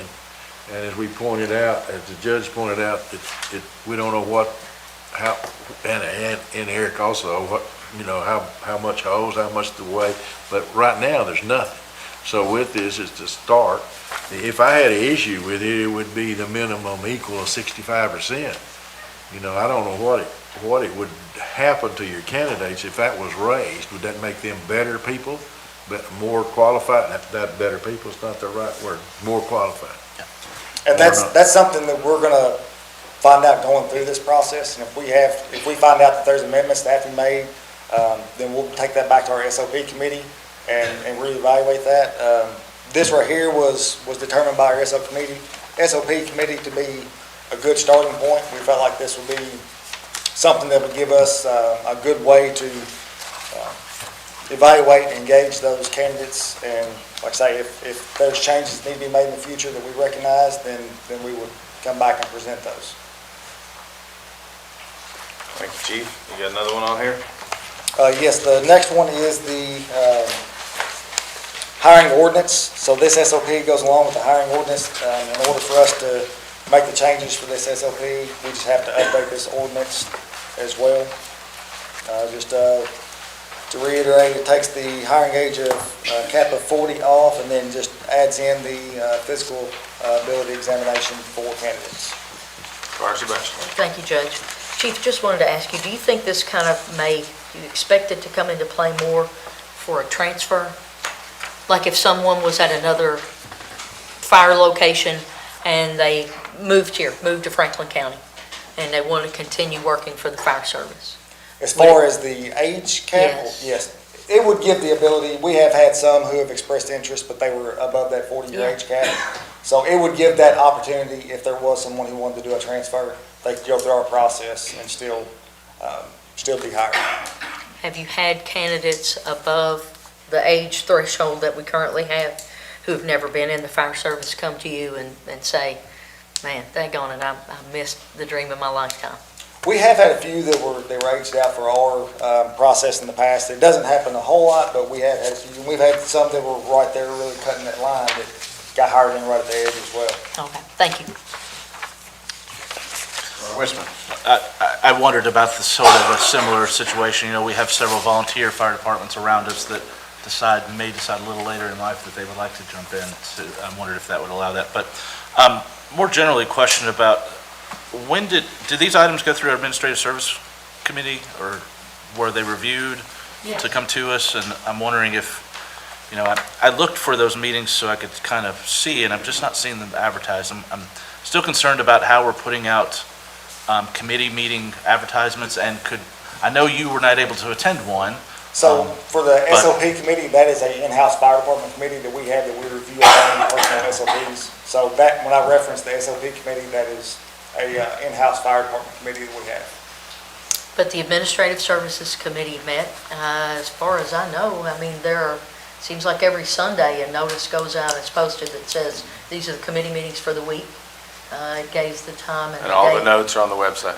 Yeah, it gives the time and the date for it. It doesn't So seem, I just know generally, that that's. I've checked the website before, and I'm not seeing some of those committee meetings on there, and I've asked multiple times for those to be sent to us all, that we can see when these things are happening if we want to attend, or if citizens want to attend. And I did get a call, concerned about at least one Administrative Service Committee recently was not advertised, and there was some fire-related items on there, and I was wondering if it was these, that there wasn't an ability for some folks to have some input. So we just need to No, be... there were even members of the department sitting in the audience, in the gallery. People, I can ask the HR director, yes? Weren't there members?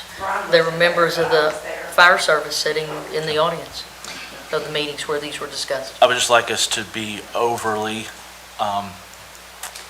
intentional in putting out clear information. Again, at those committee meetings, I'd like to know more regularly what's on those agendas, and I'm going to start asking that all of our committees really need to start bringing reports back to this body in full about what has been addressed, what's in planning, what's undertaking. So The minutes are posted. All the minutes are posted, and the meetings are posted on the website.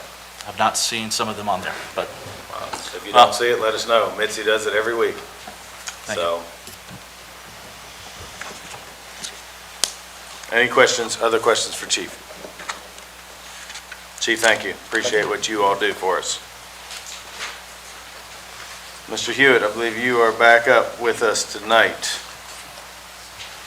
Can I say one more thing? I'm sorry, yes, go ahead.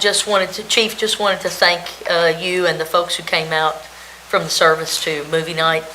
It was a huge hit with the kids. They love playing on the fire trucks, so thank you again for that.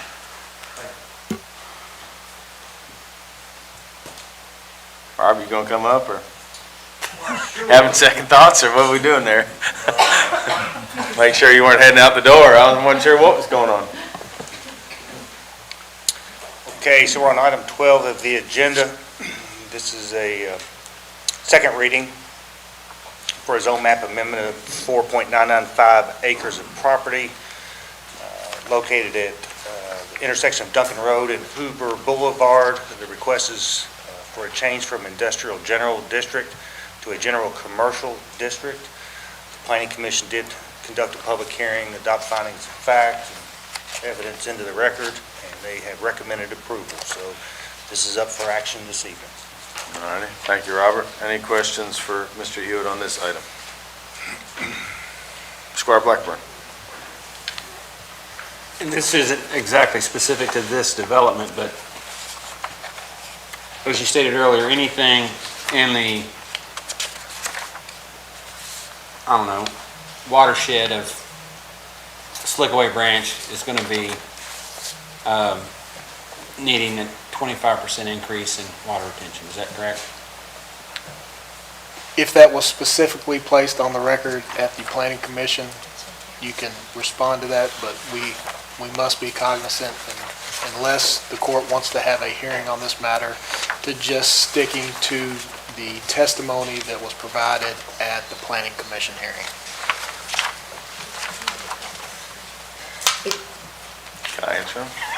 Can I say, it states it in the record, Mr. Jackson. Can I read from the record? Mr. Jackson asked Mr. Judah to explain the drainage issues downstream from this property and how the 25% reduction worked. Mr. Judah stated that while he was not an engineer, his understanding of how the reduction works is that water will leave the site at a 25% slower rate, which would then allow the water downstream to leave the site before the water from the subject property would reach properties downstream. And then Mr. Judah goes ahead and says, he responded that when you reduce the outflow by 25%, the water's getting to the Slickaway Basin at a slower rate, which allows the water going into the basin to go at a slower rate. Mr. Judah stated that the county engineer would review the plan, the development plan, and would make any decisions on the drainage. He added that by slowing the water down from this site, it would effectively allow other properties to reach the downstream properties and leave them before the water from the site would reach them. That's directly in the record document. Does that help? I asked that question For that knowing that was in the, I understand. but I know Typical that school teacher. But to your point, it couldn't be stated somewhere else. members of the public need to hear that. Yes, that's why it was just And read that's why I out wanted it loud. reiterated, Yep. and thank you, Sherry. Yep, just read out loud just for you. Anything else from Mr. Hewitt on this? No, sir. All righty, next agenda item, please. Judge. Oh, sorry, let's see. Squire Wisdom. Judge, I wanted to read again here the current versus the proposed zoning. The current planned commercial district zoning, PC, the purpose of this section is intended to encourage a unified grouping of commercial and industrial buildings which do not require or desire a central location. I want to contrast that with the proposed zoning, which is rural high-density multifamily district, RH, which is to establish and preserve a high-density multifamily residential district. Approximate density for RH district is 24 dwelling units per acre with sewers, curbs, and gutters. I'm going to reference a previous, because I referenced our last meeting, another property just down the road, just on the other side of this. If we could stick to the record that was. I am completely sticking to the record. And not the record from another piece of property, if we could stick to what's on the record, because that's what the court is going to either, one, have to make their decision off of, or two, have another hearing in which they take testimony. That's the I realize parameters that have been handed down from the Franklin Circuit Court. We have a request here to change from a commercial use to a residential use in a rural area. It's defined in several ways as a rural area, and yet simultaneously, we have some other requests to change from a retail to a residential. I'm just eager to point out the process that we seem to have that states one thing for, a decade and then allows another. So, that's all on that one. But the request here, just so I can say it, just to make sure everybody understands, is from Industrial District IG to General Commercial CG, right? You said residential. That's not this one. He's moved on to item 13. Oh. Yeah, you skipped. Oh, I'm sorry. Oh, sorry. I thought you were going question on 12. Because you lost everybody there for a while. Sorry, there's 4 of these here that I'm juggling tonight. Okay. Would you like me to read that into the record? Well, yeah. Yeah. Okay. So let's move on to 13 then. Okay, so this is a zone map amendment for 5.51 acres of property identified as lots 5, 6, and 7 within the Copperleaf development. The request is to change the zoning from planned commercial district to a rural high-density multifamily district. It's at the intersection of Shepherd Way and Copperleaf Boulevard. Planning Commission held their public hearing on August the 10th, and then on September the 14th, 2023, adopted findings of fact. After review of the record and have made a recommendation of approval to the Fiscal Court of this request based on the 2 findings of fact located on page 1 of your ordinance. All of my statements were regarding that one. Okay. Any other questions or comments for Mr. Hewitt on this one?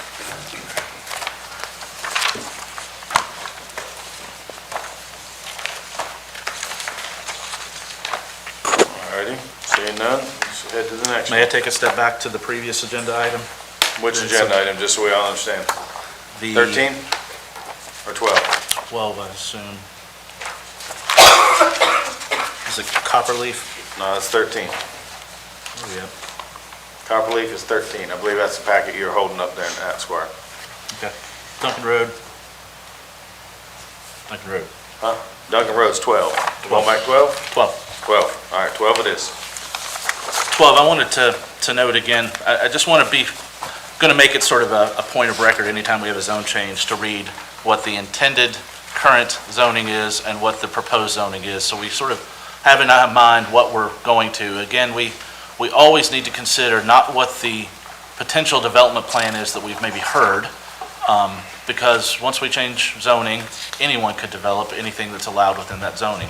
So the existing General Industrial District, IG, for the proposal that is indicative of a hotel, is to establish and preserve areas in the county for the purpose of industrial land use and industrial growth, to limit such areas to functions related for the production of goods, such as ancillary uses that are compatible with the industry, to provide standards which will protect the community from obnoxious activities associated with industrial production. We have industrial lands adjoining, according to the record, the entirety of this parcel on this side of Duncan Road.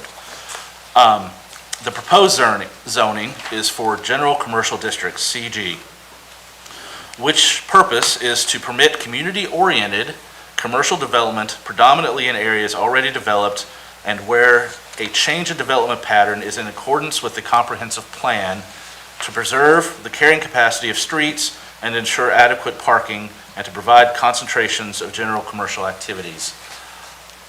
I fail to see where a change from a industrial meets the standard here.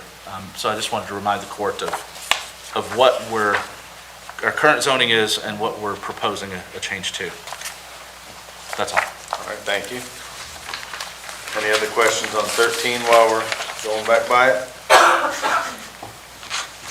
All righty, seeing none, we're on 14 now. Item 14 is a request for a zone map amendment of 25.45 acres of property located at 827 Cardwell Lane. The request is changed from rural residential B district, RB, to a high-density multifamily district, RH. The Planning Commission held their public hearing on August the 10th, 2023, and then on September 14th, 2023, adopted findings of fact based upon the record. The Planning Commission has recommended approval to the Fiscal Court of this request based on the three findings of fact located on page 1 of your ordinance. Thank you, Robert. I think we know there's a lot of talk about this one from both sides. I just want to kind of read before we get going. I had Robert pull up kind of how everything went on this, what's before us here. November 10th, 2020, Plan Commission hearing to change it. They tabled it until the next month to prepare. I don't believe they met again. Then the applicant tabled it. Applicant was tabled on 2023, and then it went all the way until April, scheduled for the hearing before the Planning Commission, but it was withdrawn. And then August 10th, new application was submitted, public hearing was held. Planning Commission tabled item again to September, and then September 14th, they adopted it, approved it, and now it's in our lap. So I know there's obviously a lot of people that have come tonight, but there's a lot of people who have called and on the other side, so let's talk about it. Go ahead. Judge, a couple of procedural questions if we can before we begin sort of getting into this. This was voted upon and sent on September 14th by the Planning Commission and sent to us. Am I correct that we have 90 days to take action? December 13th is the day. That is correct. Additional procedural, if we were to take a vote this evening, which I think is appropriate because we've already had a first reading, I think if we wanted to have any other action, we should have defined that and did that before the first reading. But if we were to take action to vote up or down, our planning director has given us some information last meeting that we need to take an additional action to define, if we were to vote no, why the current zoning is the appropriate zoning. Just wanted to verify, we could take a vote on the item before us this evening and put an agenda item on our next agenda to take any additional actions if need be, or do those need to be simultaneously completed? Well, go to the county attorney on this one, if you don't mind. I think depending on how, it's going to kind of depends on how the vote goes. If we were to, I guess let me define, if we were to do a findings of fact to overturn the Planning Commission's directive versus a public hearing, I've sort of said I don't think a public hearing is appropriate, I'd rather go for a vote. If we were to take an action to deny, let's say, we would need to make findings of fact of our own and take action. Could that happen at a future fiscal court meeting? As long as it occurs within that 90-day period. Within the 90 days? Thank you. But I think both avenues would be available. I think you said a hearing wouldn't necessarily be appropriate, but I think that's still an available vehicle if the court were to choose to take that route and take testimony. Thank you. Barbara Blackburn. I make a motion to have an evidentiary hearing on this and open it back up to the full court. So that would mean then we do like Duncan Road and everybody presents again to this court, is that right? So the court, as we've discussed once or twice over the last several months, the court has various avenues in which to, I guess, make their decision on. One, if it makes a decision from the record of the Planning Commission to either vote for or against, or the court can have an evidentiary hearing and base their decision upon that evidentiary hearing.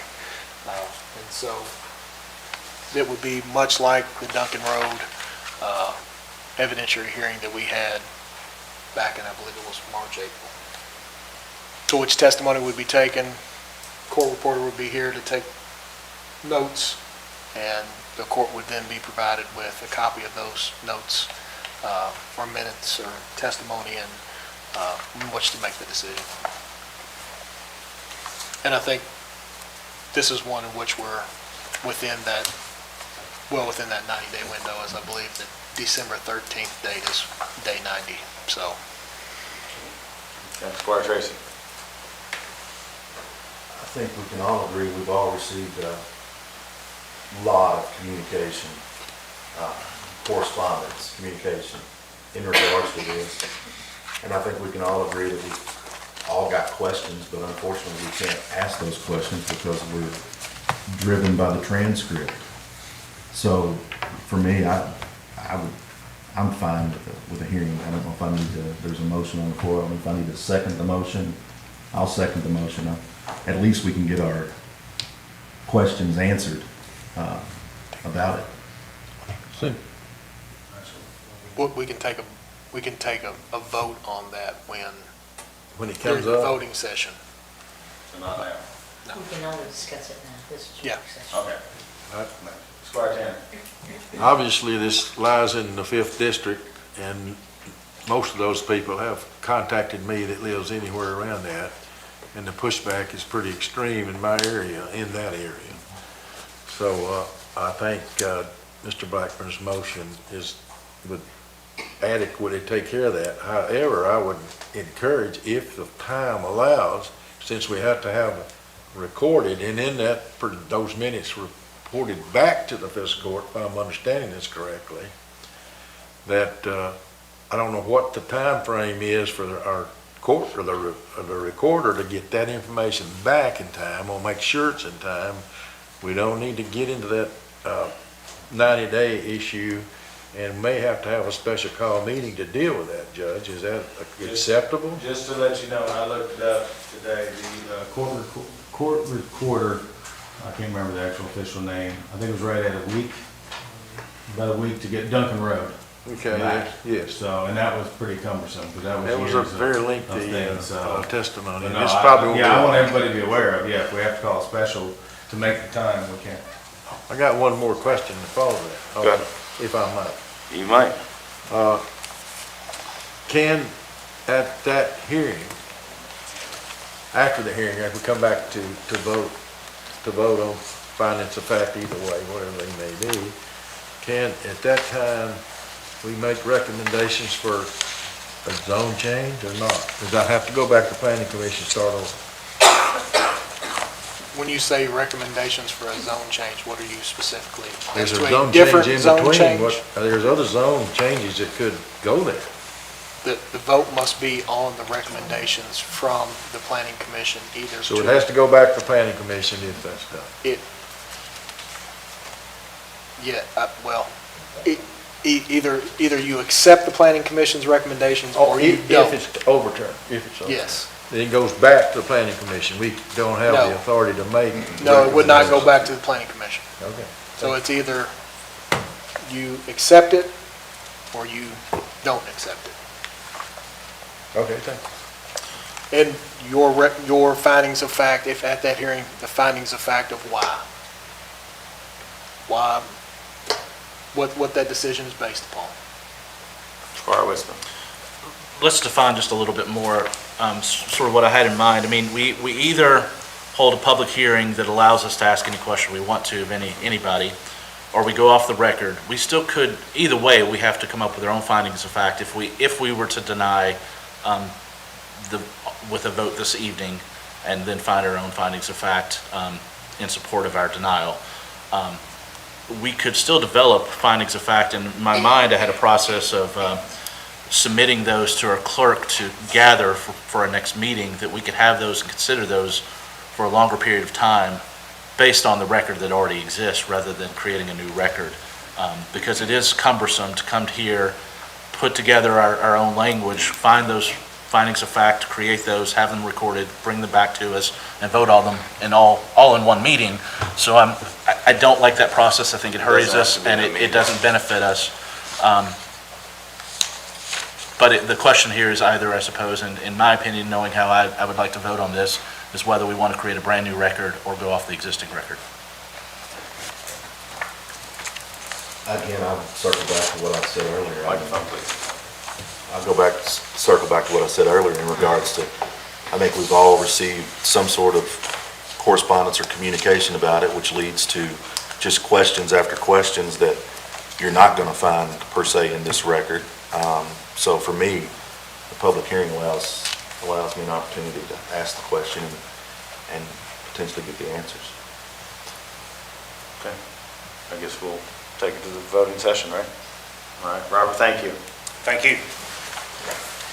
If that, it seems to be that there's already support for a public hearing, but if that fails, we will be taking a vote on this evening. Otherwise, conversely, right? Yes. And we'll do that.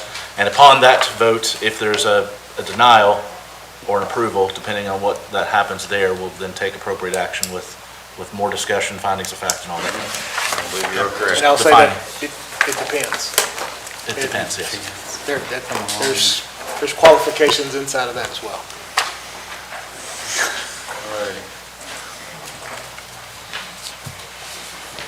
Chief, are you doing this next one?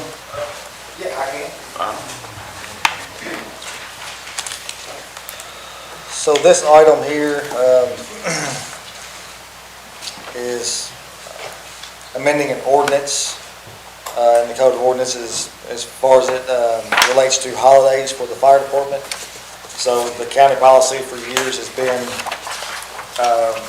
if a holiday falls on a Saturday or a Sunday, then it's altered on either the Friday or the Monday. And it's always been that the fire shift, personnel in the fire department who work on the shift schedule, if they work a weekend, the fiscal court honors the holiday during a weekday, so therefore they don't receive the benefit. This language would just clarify that and ensure that the people who work the 24/48 schedule, if a holiday falls on a Saturday or a Sunday, that they would receive the benefit for working that holiday. This did go before the Administrative Services Committee, and if any of the members want to speak on that, I believe everyone was in agreement for this change. Yep, I was just going to say that myself. We did take it to the admin committee. If anybody wants to speak on it, it just seems like it was something that was kind of overlooked for many years. The chief brought to our attention, and fair is fair. If anybody from the committee wants to speak, but I think it was pretty unanimous. Yeah, go ahead, Squire. Thank you, Judge and Chief. The chief did bring this to the committee. So this was something that welled up from the fire service staff, talking internally and bringing it forth as a recommendation to the committee. It was a unanimous recommendation to the committee to bring it to the court. And this has been a couple of months ago when this was discussed. So this has been some time in the making to try to get the language exactly right, to do the appropriate thing and work with the fire service on it. So that's the only comment I would have. Thank you. And I just want to take this opportunity to thank all of you, all of the Fiscal Court, because we are having committee meetings, and I think that's something that's very important. The communication, I feel, has been good, and I think it makes things flow better when we get to court here. So I appreciate everybody giving their time to come to committee meetings. I know yesterday, I think we had 2 or 3 back to back to back, so, but it's all good. It's what we're here to do. So, Chief, thank you. Thank you. All righty. Amy just came out of hiding. Hello, Amy. Hello.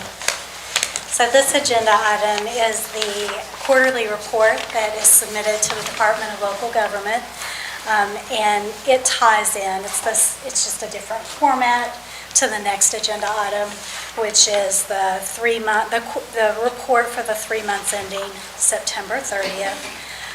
Revenues are $16.4 million, expenditures $8.7 million. Adding in the fund balance, that brings us to $28 million, and that's the long sheet.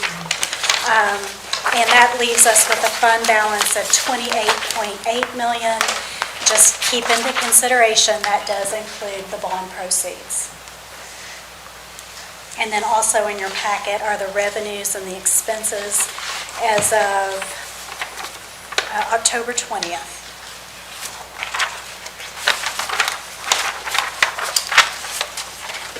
Alrighty, any questions for Amy on this information?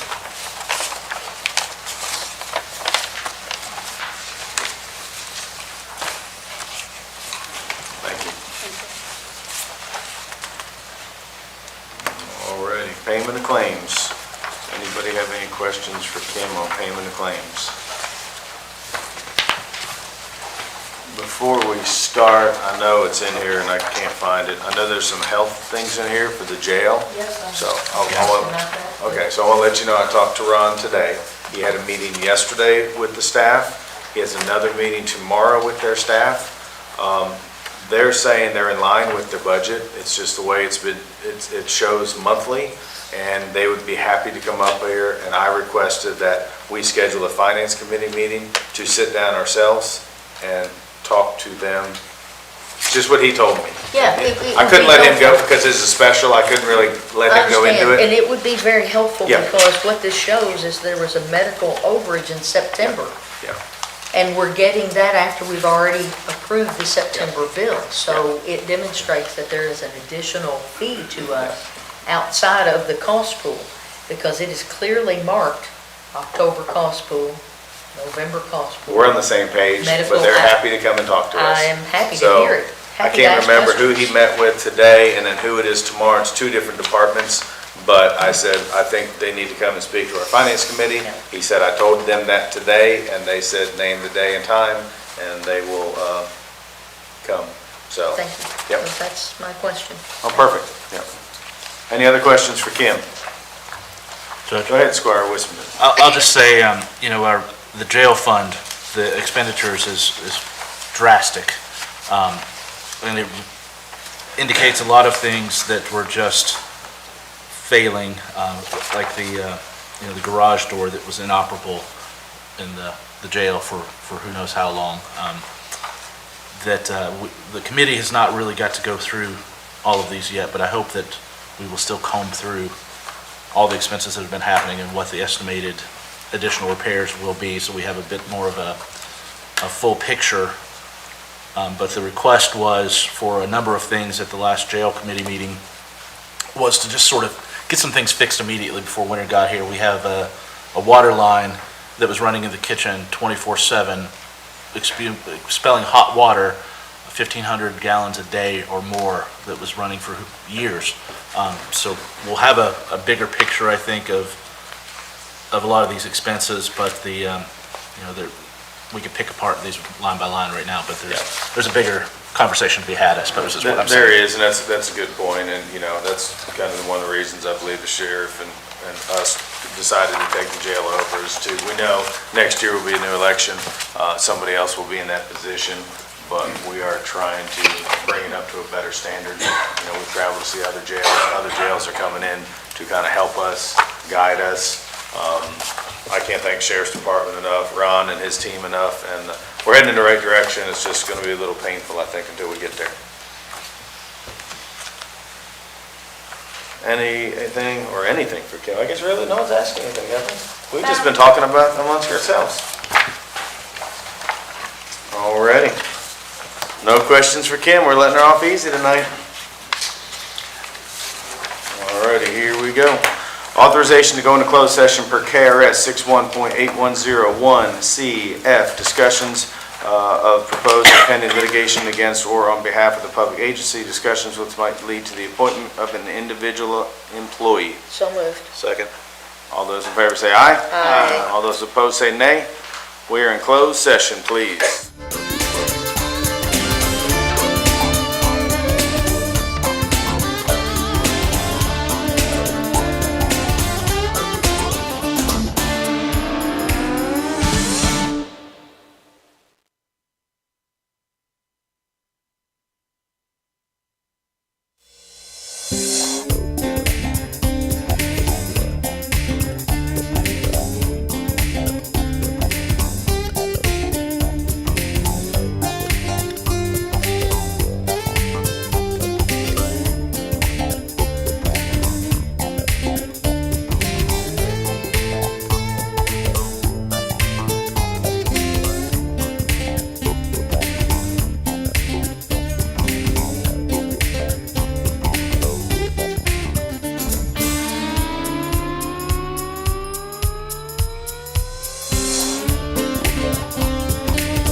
question. Last agenda item, 21, does anybody have any questions on that last agenda item? Seeing none, we are going to roll right into the voting session. Clerk, please call the roll. Squire Sebastian. Here. Squire Blackburn. Present. Squire Dykus. Here. Squire Tracy. Here. Squire Tanner. Here. Squire Wisman. Present. Judge Mueller. Present. Thank you. Authorization for approval of minutes from regular meeting October 11, 2023. So moved. Second. All those in favor say aye. Aye. All those opposed say nay. Motion passes.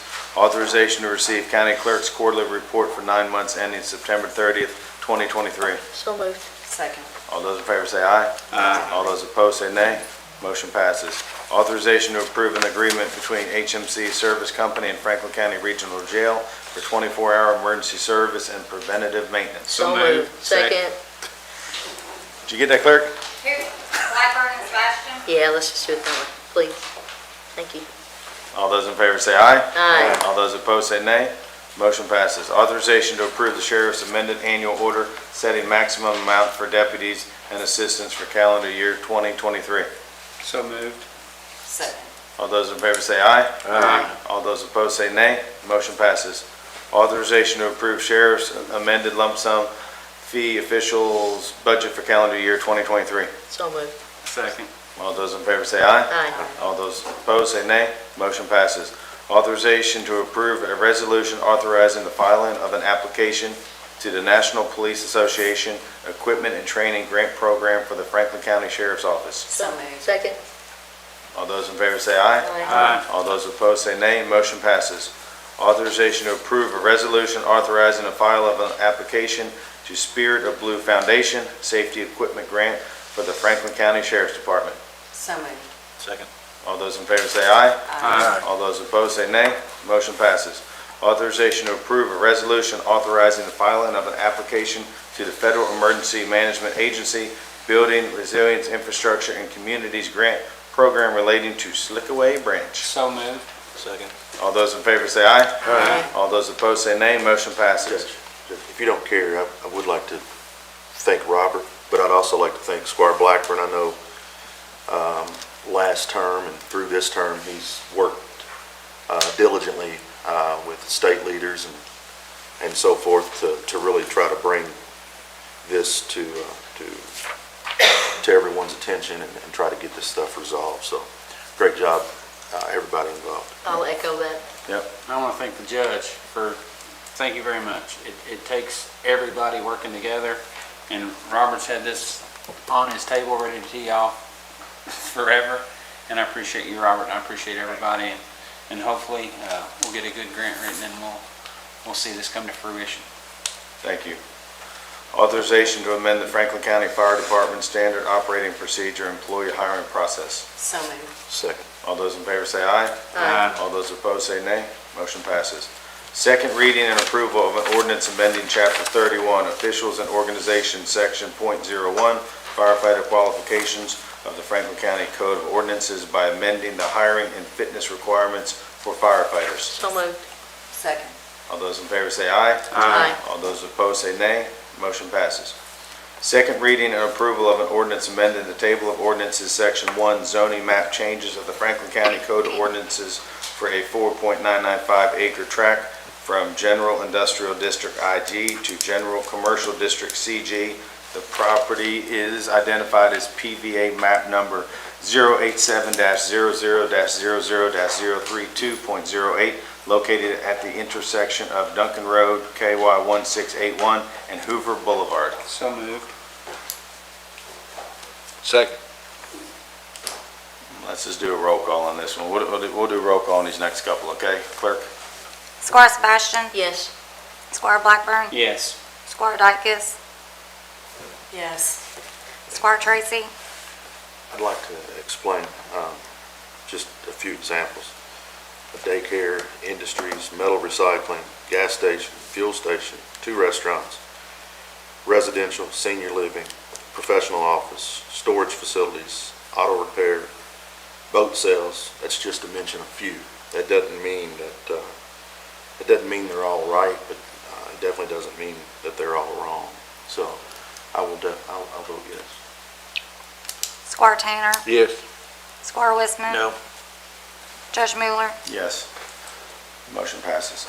Second reading and approval of an ordinance amending the table of special ordinances, Section 1, zoning map changes of the Franklin County Code ordinances for a 5.518 acre tract from Planned Commercial District PC to Rural High Density Multifamily District RH. The property is all of lots 5, 6, and 7 as shown on plat cabinet H, slide 127 in the office of the Franklin County Clerk, and further identified as PVA map number 086-00-00-028.13, number 086-00-00-028.00, and number 086-00-00-028.11, located at the intersection of Shepherd Way and Copperleaf Boulevard.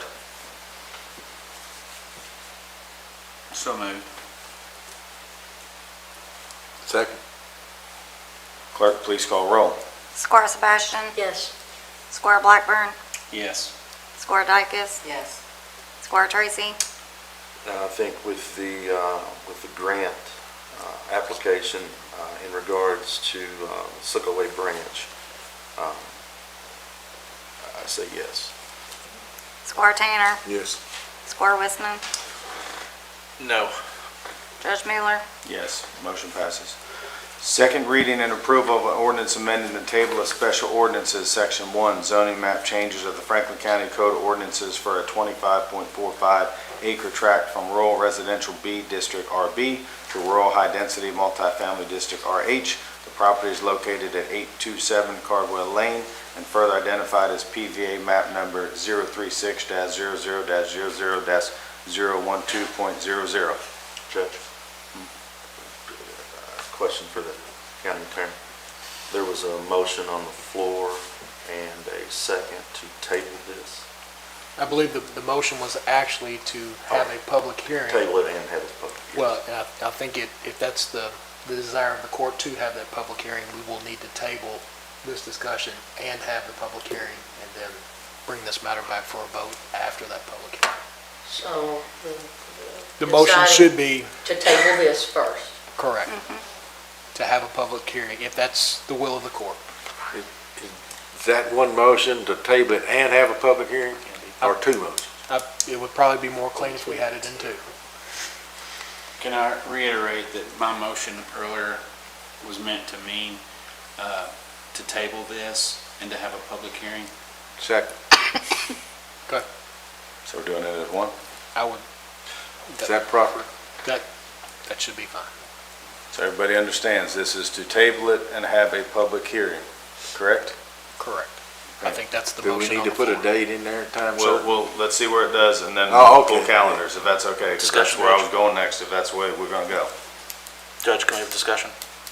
Just for the members in the audience, let's define exactly what that means. If we are to hold our own public hearing, that means the action and the testimony that was given to the Planning Commission is null and voided effectively, and that we are going to hold our own meeting at a future date that we decide, where we're going to ask the citizens, the developer, anyone that is aggrieved or for or against the project, we'll ask you to come back forward, give new testimony that you may have already given, and we will be the body then that makes the decision based on that testimony and none of the previous testimony that was given to the Planning Commission, and we will then make our own findings of fact for or against the zone change, but the requested zone change will stay the same, so everything the developer's asking will be ruling on that exact same thing. So We'll that's just not 100% accurate. Help We me could define ask, it for them, please. we could ask for the entire record to be brought forward into this and additional testimony given, or they could come and reiterate testimony. So it doesn't automatically mean that testimony that we had before was 100% voided. That is not the case. This body has to decide if it's going to bring that forward. So, you know, Good point, yes. because I think it's important for people to know what they've already said could be brought forward. Did we leave anything out there? I'm But we looking at have you, to, Mr. County Attorney. we have to take I action think the by cleaner way to December say it is 19th. whatever testimony is presented, whatever evidence is presented at that public hearing is what the fiscal court will be making their determination off of. So whatever's introduced at that hearing is what the decision will be based upon. Everybody clear? And if we don't take action and come to a determination of our own before December 19th, I believe you said, 13th. the planning commission's Yes, correct. recommendation stands and the zone change will be We're granted. gonna set a date depending on what happens right here. That is correct. Just defining, because Yeah, no, thank For you, everyone. Squire Wisman. All righty, so we have a motion and a second, right, clerk? Yes. All right, roll call, please. This is for tabling it and having a public hearing. Squire Sebastian, Yes. Squire Blackburn, Yes. Squire Dykus, Yes. Squire Tracy, Yes. Squire Tanner, Yes. Squire Wisman, it already stands, so I'll say yes. Judge Mueller. Yes, motion passes. All right, do we want to do this right now? Want to pull calendars, or should I go through, finish voting first? Let's finish. We All have right, to make we'll a finish. public, we have to decide we're gonna have a public hearing. Huh? We have to decide now we're gonna have a public hearing. Okay, so I got to do another thing, Max, for the public? I thought that was an all-in-one. It is to have, well, just to table it and have a public hearing. Now we can vote on when that hearing date will be. So we need to make a motion on when that hearing date will be. Let's finish running through this voting session, and then we'll get our calendars out, if that's okay with the court. Yeah. This is the first reading of ordinance amending Chapter 30 Administrative Code, 30.076, holiday of the Franklin County Code ordinances to add language under subsection B relating to the fire department personnel. No vote will be taken. Authorization to receive treasurer's quarterly report for 3 months ending September 30th, 2023. So moved. Second. All those in favor say aye. Aye. All those opposed, nay. Motion passes. Authorization to receive the treasurer's report. So moved. Second. All those in favor say aye. All those opposed say nay. Motion passes. Payment of claims. Is there a motion to deny any payment of claims? No motion was made. Let the records reflect the claims are to be paid. Authorization to hire Marion Cataldi? Cataldi. That's pretty good, huh? As a full-time administrative assistant, planning and zoning. So moved. Second. All those in favor say aye. Aye. All those opposed say nay. Welcome to the team. Passes. All righty, before we adjourn, let's everybody pull some calendars out if that's okay. I cannot believe that. I had to turn my phone on. So I am looking at the week of the 13th. I'm going to ask for days of the week, and earliest would be 4 p.m. What's that? You out of town, I Richard? gotta get me a new phone. 13th or 14th, CAECO conference is that week. CAECO conference. Okay, perfect. 15, 16, 17, isn't it? Yeah, Okay. so 13th or 14th is good for me. Okay, and I'm assuming 4 o'clock or 14th. after, correct? I'm out on the 13th. I'm out. What about 14th? 14th I'm works. good on the 14th. Well, there we go. That's the date. What time? Is 4 o'clock okay with everybody? What day of the week is No. that? No one on for Sherry Okay. What do you want to do on the then? 14th. I flat out cannot do it The that. whole day? I can do it during the day if we do it, but I thought somebody said we had to do it after 4. Well, because JW is school I teacher. flat I'm out can't do it that evening, ever. I would appreciate it if we didn't do it on a Tuesday, but trying to- Okay, I can make other accommodations if I have to, as that's the day I typically cover court.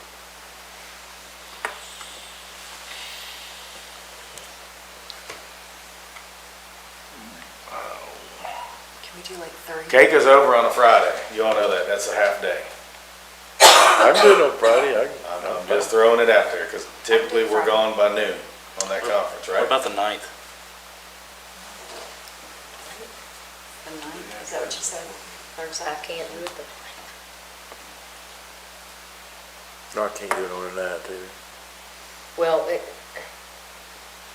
had something. And we have fiscal court on the 8th, and then The election 6th? day on the 7th. That's too quick. The 6th? I don't know. Will we have everything back, you think? We have to advertise for a public hearing. Yeah, I don't think there's enough. For 7 time. days, right? Yeah. What about the afternoon of the 17th? What's the big deal about that? What's 17th? I can do it that I can do it. I'm good. Yeah, that let's shoot afternoon. for like 1 o'clock. Let's do 1 o'clock on the Let's say 17th. 2 o'clock to be on the safe side, right? 2 o'clock. Because Yeah, but 10. the meeting, the CAECO should be over. Is that okay with everybody? All right, Let's consider that the public is going to want to Oh, yeah, attend and yeah. give, That's true. So 4? JW needs a I'm schedule fine for with that. school, 4 o'clock? Well, he'll be out, No, right? he'll Because be out 'cause he's he's at the at the conference at KCO. Just want to make sure that no one has to take, they've already had to take multiple days off. Let's do two. I don't know how long the hearing will be. If you start at 4, you may be here at midnight. Not that it matters, they paying their stay. What's the will of the court? What about 3 o'clock? Everybody good at 3 o'clock? 2 o'clock? We got a 2 o'clock. That doesn't matter. I'm here, so y'all tell me what you want to do. I'm good for 2, 3, 1. Yep, I'm good for any of those times. I am too. Yeah, I mean, I'm fine. You all pick, it doesn't matter to me. Earlier in the day would work better for me, but whatever y'all want to do. What'd you say? Earlier in the day would work better for me, but it's whatever. That's what I'm saying too, just in case it takes a while. Well, it's gonna take a One or- while. I know, Yeah. I think 1 or 2 is a better option than starting it at 4. I do too. But I agree with you. Yeah, I agree too, but I think that's late enough in the day that if people want to show up, they will. It's not, it's Friday. All right, and that's the 17th. Do I have a motion to schedule our public hearing, bless you, for Friday, November 17th at 2 o'clock? So moved. Second. Max, it'll be. It's all right. It's just clean. It'll make it clean. Okay, I'm not getting in trouble. Clerk, you want to just call the roll, just make sure, we're running through this. Squire Sebastian? Yes.